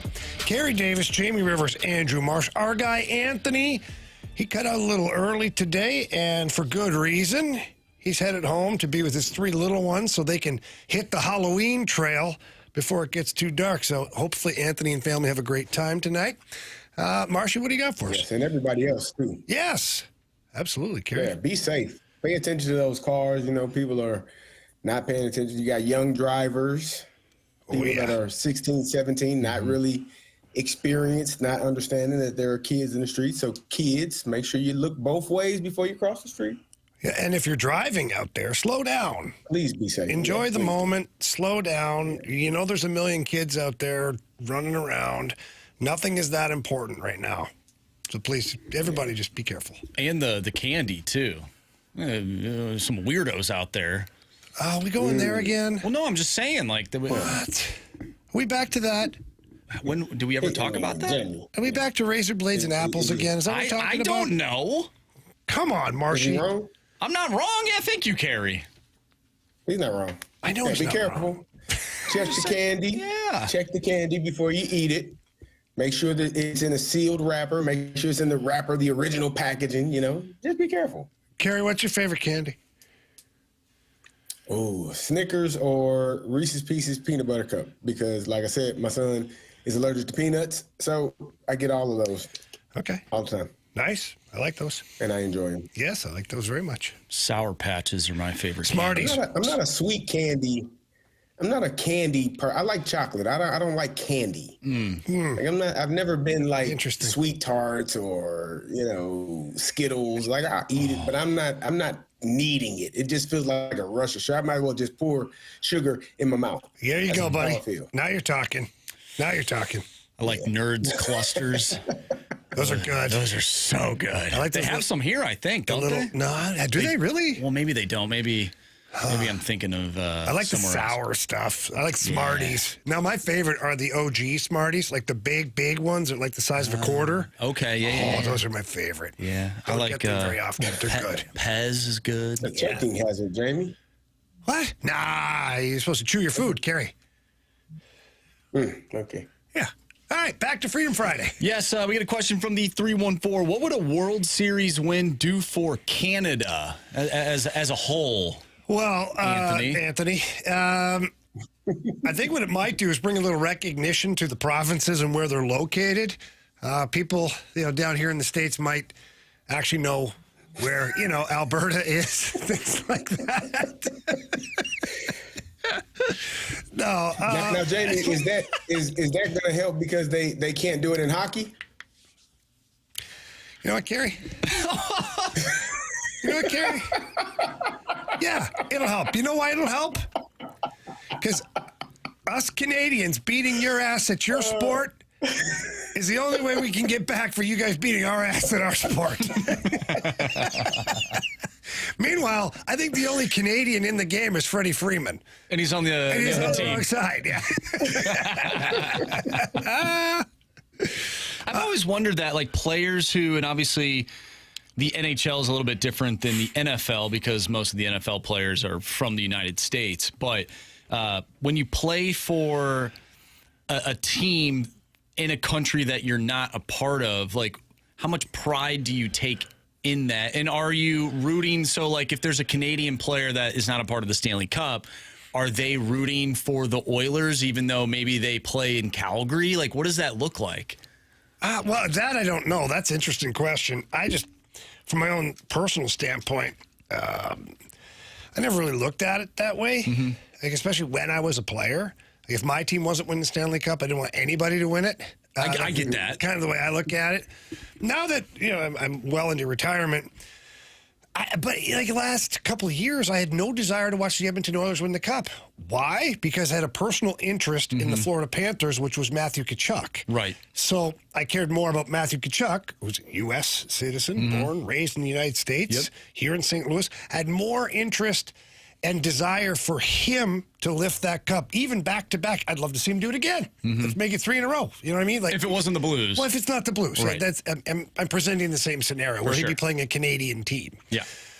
If the Florida Panthers or whoever it is are not involved in it, and I don't have a personal interest in a player or a family that I know that I would love to see them win it, then yeah, I'll cheer for the Canadian team because, as Carey said, just like in the World Series, it's been since 1993 that the Canadian team has won the Stanley Cup. So it'd be nice to lift Lord Stanley again sometime soon. Now, Carey, Jamie, they're texting on the text line said Vlad Guerrero Jr. is. Oh, that's right. He was born in Canada. Yeah, that is correct. True. I think he was born in Montreal, wasn't he? Yeah, he's born in Montreal. Yeah, there you go. Big Daddy Vladdy's Canadian.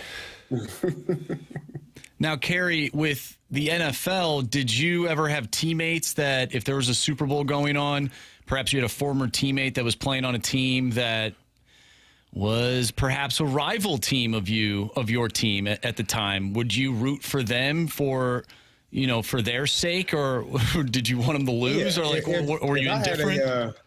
If I have a teammate, like a college teammate that was playing in the Super Bowl, even if we weren't, I was rooting for them. I wanted them to get a ring. I wanted them to get a chance to win a championship. I was fortunate. I had a few teammates, more than a few that were able to win Super Bowls that I played college ball with. So I was definitely always cheering for them, whether I was, playing in the NFL or not. I wanted my guys that I grew up with watching playing side by side with. I wanted them to win. So yes, I did root for anybody that was a fighting Illini to win the Super Bowl if they were in it. All right, so we get a question from the 618. I really like this question. Uh-oh.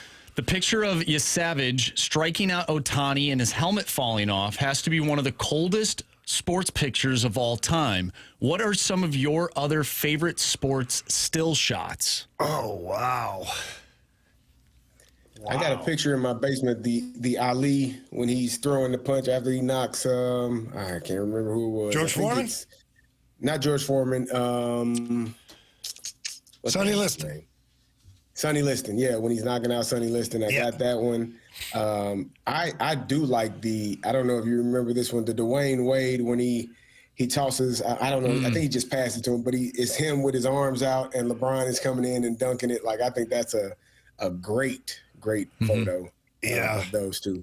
Well, I think one of the most iconic hockey photos ever, unfortunately, was at the expense of our St. Louis Blues, but it's the Bobby Orr scoring the overtime winner and then flying through the air. I mean, that picture is incredible. Oh, yeah.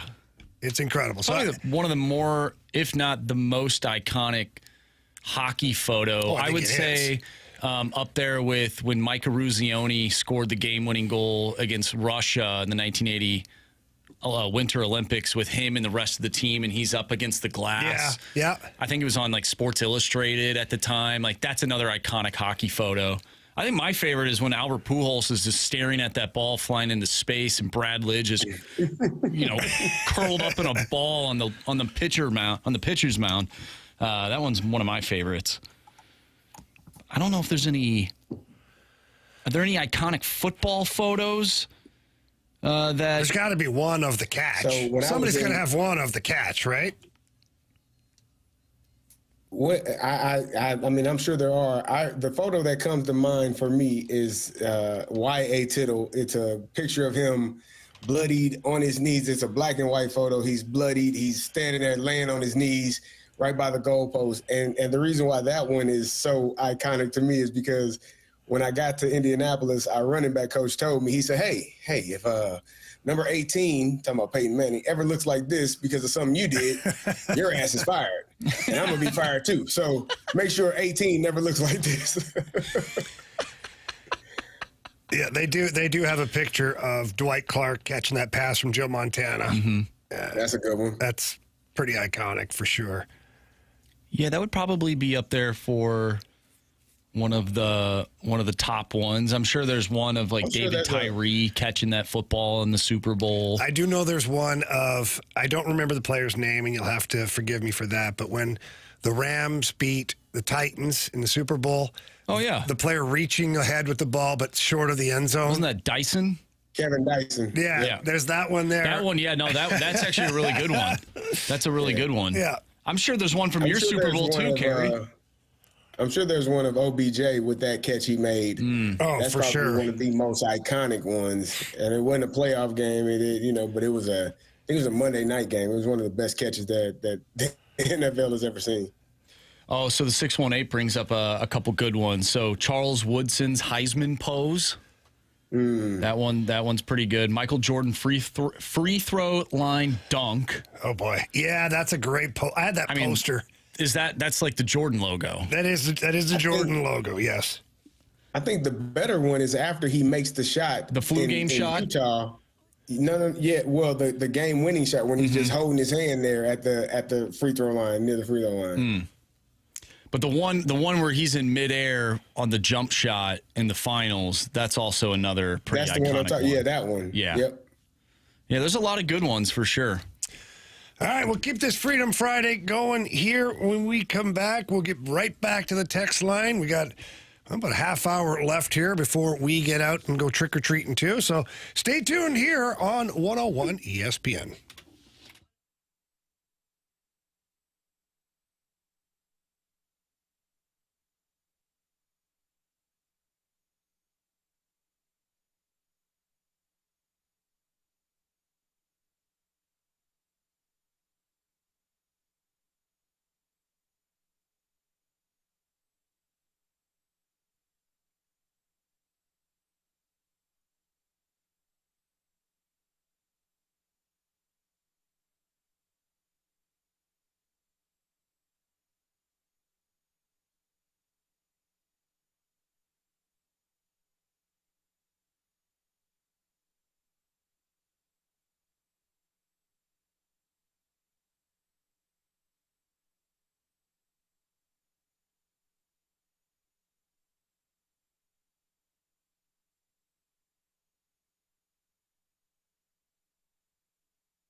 101 ESPN Sports Center.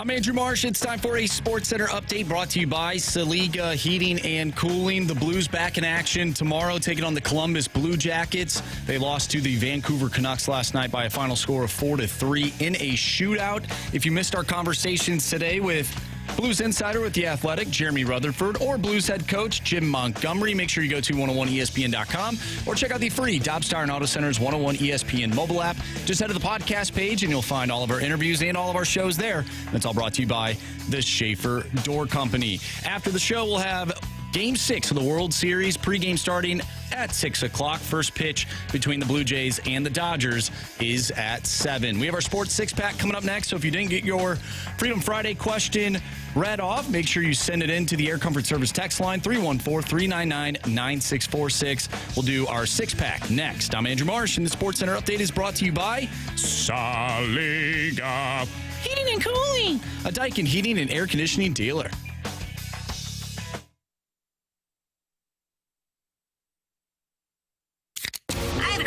It's time for the Fast Lane to answer your sports questions. I want to ask you a bunch of questions, and I want to have them answered immediately. Asking me all these weird questions. Answer the question. Answer the question. Answer me! Refreshed by Urban Chestnut. Urban Chestnut Swickle Light Premium Light Beer. Live your lifestyle, St. Louis. Welcome back to the Fast Lane, 101 ESPN. Freedom Friday continues. It is time for the Sports Six-Pack. Marshy Marsh, what do we got? Question number 1. All right, from the 573, this one is for Carey. Does this Steelers team remind you of the 95 Steelers at all? I believe we were 3-4 and giving up more points than we were scoring, but our defense and team turned it around and finished 11-5 and won the AFC North and then went to the Super Bowl. Can our defense turn it around and defend the pass and our team win the AFC North and win in the playoffs? Well, I think you are right now. We're ahead in the AFC North. Obviously, you've had injuries to some quarterbacks, Joe Burrow being one of them, and Lamar Jackson getting hurt. So that is assisted in you being able to be the lead dog in the AFC North. But you got to stop the pass. You got to stop. You got to play better defensively. It's too many times where, you know, late in games where you kind of know where the ball is going. They're gonna give one of their guys a chance. I go back to the Jamar Chase incident where he's running wide open. He's already got 20 plus targets in the game. There's no reason or no excuse for him to be that wide open. And then you saw some of the same issues last week against the Packers. So they do have to stop the run and the pass. They got to be better defensively. And when you're able to get to the quarterback, that assists and aids in some of those things of being able to stop the pass. But we got to get to the ball carrier. We got to get to the quarterback. But we got to be better on the back end and not allowing those huge plays. If that happens, I do think that they can win the AFC North. I do think that they can, make a run in the playoffs because I do believe in Aaron Rodgers. I know Jamie doesn't believe in him. He thinks he's an older gentleman and not capable of playing the game. No, I don't think it's because he's old. I just don't like him, and I think he sucks. Oh, okay, well, there's that. But I think that if you can get into the playoffs, you do have a quarterback that knows that landscape very well and has won a championship, and that can kind of help you in that regard as well. So stop the pass, man. Get to the quarterback. Don't even allow him to pass it. But on the back end, we got to be better.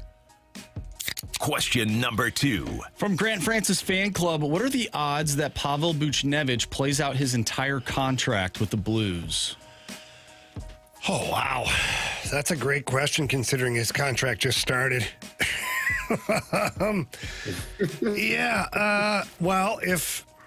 Let's put it this way. If Pavel Buchnevich cannot pick up the pace or perform at a higher level, to which I think we all believe he can, then the odds are great that he'll finish his contract. I don't know about him, but his contract will finish out with the Blues because,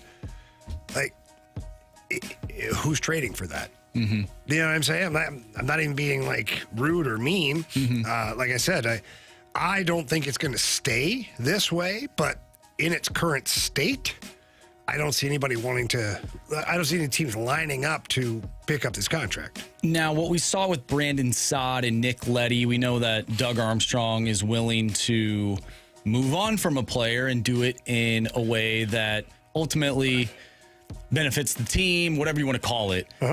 Those contracts are not this contract. No. You can't You do got that. 6 years left of this. and Right. Yeah. If you do, let's say Doug wants to pull the Brandon side, well, I'll send you to Springfield. You're still paying the $8 million, and you're still receiving a $7 million cap hit because you can only bury $1 million plus and change in there. So maybe not quite $7 million, but that's still on your salary cap. So it doesn't benefit you in any way at all to do that. What benefits you is if Pavel Buchnevich just starts playing better. And then just fixes everything. Question number 3. From the 618, what are your thoughts on grown men wearing jerseys with other people's names on them? Is it fair or foul? I think like fans of sports and they're wearing jerseys with. Yeah, I think it's fine. Go ahead. I'm not a jersey wearer. I don't wear jerseys, any sport for that matter. If I go to a sporting event and I want to be cheering for the home team or one of the teams that's playing, I'll wear a T-shirt or a hat that maybe has their logo on it, but not with a specific player name. But that's just my choice. Is kind of the way I do things. But I don't think, Carey, maybe you're different.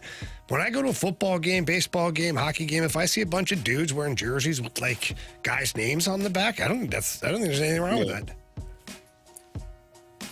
Yeah, I don't either. I think it's fine. I think you enjoy your team, enjoy your sport, enjoy what you're watching. If you want to wear your favorite player's jersey, I have no issue with it. Only time I have an issue with a person wearing a jersey is when it's that player and he's wearing his own jersey around so people know who he is. Yeah, like to the bar and stuff like that.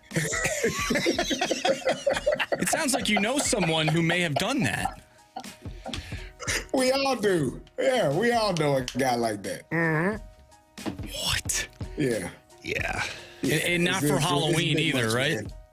No. Nah, just in life. Just to make sure you know he's there. January 23rd. Oh, boy. Yep. Question number 4. All right, let's go to the 314. Let's say Eli Drinkwitz ended up taking the Florida job. Where does the Mizzou opening land in terms of attractiveness compared to the other current openings? Would it be a big opening like Penn State or more along the lines of an Arkansas opening? Yeah, I know people love them some Mizzou, but that would be in line with the Arkansas job, in my opinion. Carey, you'll know more. You played college football.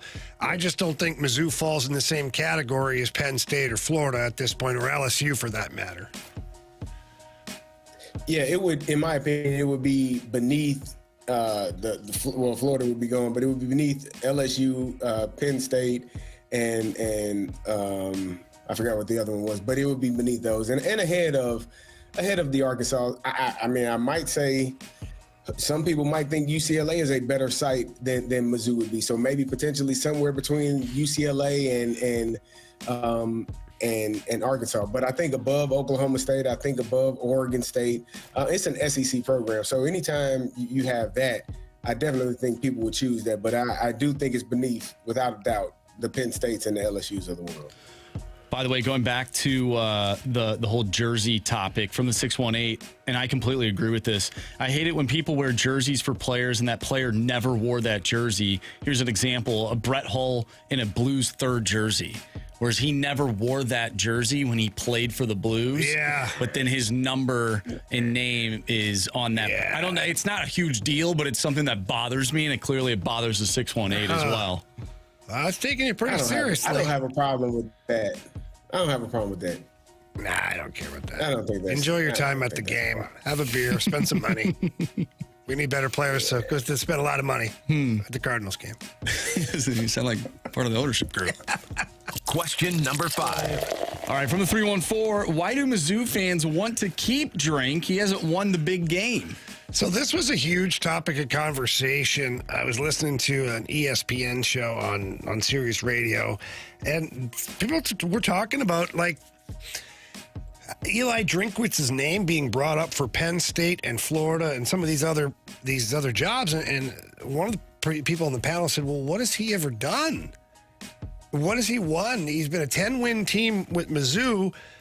And if you look at the 10 wins, he hasn't beaten a top 10 team except for in the Cotton Bowl where they beat Ohio State. But we know clearly that wasn't Ohio State. So as much as Missouri people, love Coach Drink, and I'm not dogging on him here at all. It's just I don't necessarily see how he's an automatic for one of these. So I think I see it differently because there are some programs, if you win 10 games, it's different than winning 10 games at other places, if that makes sense. So you're at Mizzou, you're at Illinois, you have a 10-win season. That's different than winning 10 games at LSU. That's different than winning 10 games at Auburn or Alabama or Michigan or Ohio State or Oregon. Like, it's just a different mindset. So the fact that he has been able to have, I think, a couple of 10-win plus seasons speaks volumes to what he's been able to do as a head coach for the University of Missouri. So I would say I think it speaks a lot and says a lot about what he's done in terms of recruiting, in terms of the ability to get the kids to play at the highest level. I think it says a lot about him. And if a team looked at that and said it and saw it in that manner, I would understand why they would feel like if he can win 10 games at Missouri, in a couple of seasons, he can definitely win 10, 12 games at one of these other schools with the athletes and the backing that he's going to have. Question number 6. All right, final question here. Game 6 of the World Series. Who do you guys have tonight, and who is the difference maker between the Blue Jays and the Dodgers? Oh, I got the Dodgers tonight. The Jays don't have a hope at hell of winning tonight, and the difference maker will be Yamamoto. He's going to pitch a no-hitter. Carey, your thoughts? I mean, you said it, Jamie, but Marshy said it earlier. He thought that the Blue Jays were going to win. So, I'm torn. I don't know who to believe. I'll just watch the game and enjoy. I'll clap, a little golf clap, and be excited about maybe another 18-inning game. And I can't wait for that one. All right. That was your sports six-pack. I'm going to be getting out of here. Going to head back to the Rivers house. We got some small kids out there. Going to go trick-or-treating. Carey and Marshy will drive you home the rest of the way until 6 o'clock. I wish everybody a great Halloween, safe Halloween. Everybody be careful out there. More coming up in the Fast Lane on 101 ESPN.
And then there were two. If you missed anything from today's show, make sure you go to 101ESPN.com or check out the free Dobbs Tire and Auto Centers 101 ESPN mobile app. You head there, you'll see that we talked today with our Blues insider with The Athletic, Jeremy Rutherford, as well as Blues head coach Jim Montgomery. If you missed those interviews or anything from today's show, just head to 101ESPN.com. Check out the free 101 ESPN mobile app. It's all brought to you by Dobbs Tire and Auto Centers.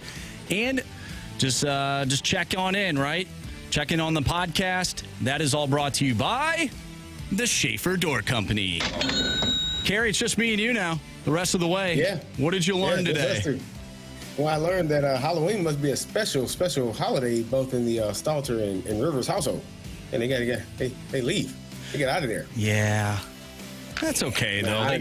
They got kids and kids coming by. Yeah, I do miss those times where you get outside and walk in the cold with your children and go visit strangers and get candy. It's a good time, man. Yeah, I do miss those days. I do miss those days as well. But as adults, we can still eat candy, and we don't really have to burn calories and walk around and do all that stuff. We can just go to the store and buy some. Yeah, but it's free, Marshy. That's free. fair. Yeah, it's free. It's neat. Yeah, you make a great point. Today, Carey, I learned that if you need an excuse for your extracurriculars, just run into the boards or something, and you can make up an excuse. Yeah, we had a situation like that as well. A guy was playing basketball, broke his hand. Ooh. And his hand was swelling up as we were sitting there. I said, hey, when we get to work tomorrow, first route you run, go down, go catch that, go dive for it. And let them know your hand is broke. Now, is the quarterback in on that too? So he throws a ball that is diveable? Nah. No. You make it diveable. Gotcha. You make it diveable. You run out a little bit slower, make it seem like a little bit further, and you jump out there and you wake up, you stand up, and your hand is broke. That's a tough scene. We get a text from the 314, Carey. You guys are dropping like flies. Thank you, Marsh and Carey, for not abandoning us. Gotcha. We're here. We're here. Hey, what else are we gonna do, huh? We're just here. We're taking you right up to pregame of Dodgers Blue Jays Game 6. It'll start at 6:00, less than 10 minutes. I'm really excited for that one. I'm also really excited to share these 3 stars of the day, Carey. It's time for the Best Lane's 3 Stars of the Day, presented by Circus Sports Illinois. Sports betting the way it should be. All right, our 3rd star of the day is going to go out to Halloween parties. We've all had our fair share of Halloween parties. If anybody's driving to one right now, be safe, of course. Yep. 2nd star of the day goes out to Jim Montgomery's Hooters costume. Oh, yeah. That was a very interesting story that he told us. Hilarious. Coach is funny, man. I do love having him on because he keeps the mood light. You know, even though they're in the midst of struggling, he's still coaching his butt off and having a good time. So it's good to hear. Well, absolutely. And you got to give him credit, too. And I think he's the right man in place because if he's bringing that to the arena every single day, you got to know that he's keeping the guys in the locker room, light on their feet, too. So our 1st star of the day, of course, goes out to all the listeners for Freedom Friday. Today was a great Freedom Friday. Appreciate you. We get a text from the 314. Coach was like, of course you broke your hand. You wore gloves for the first time ever today. Clearly. Yeah. I mean, he broke his hand in playing pickup basketball. We were at an event, and he was trying to ice it. I said, move that ice. You're going to suffer in silence tonight. You're going to struggle, and you will get up tomorrow, get to practice, and your hand is going to be broke when you die for that damn ball. You hear me? That's what you're going to do. That's tough. All right, well, we appreciate everybody for tuning in today. Another successful Freedom Friday. Of course, we'll be back on Monday from 2 to 6. Everybody, enjoy your weekend. Enjoy college football. Enjoy Blues hockey. We'll have some NFL action for you, of course, on Sunday. And enjoy the World Series. If we don't get a Game 7, Well, that's fine by me. But we got Game 6 for you coming up here in a few minutes. For Carey Davis, for Jamie Rivers, for Anthony Stalter, I'm Andrew Marsh. We will see you.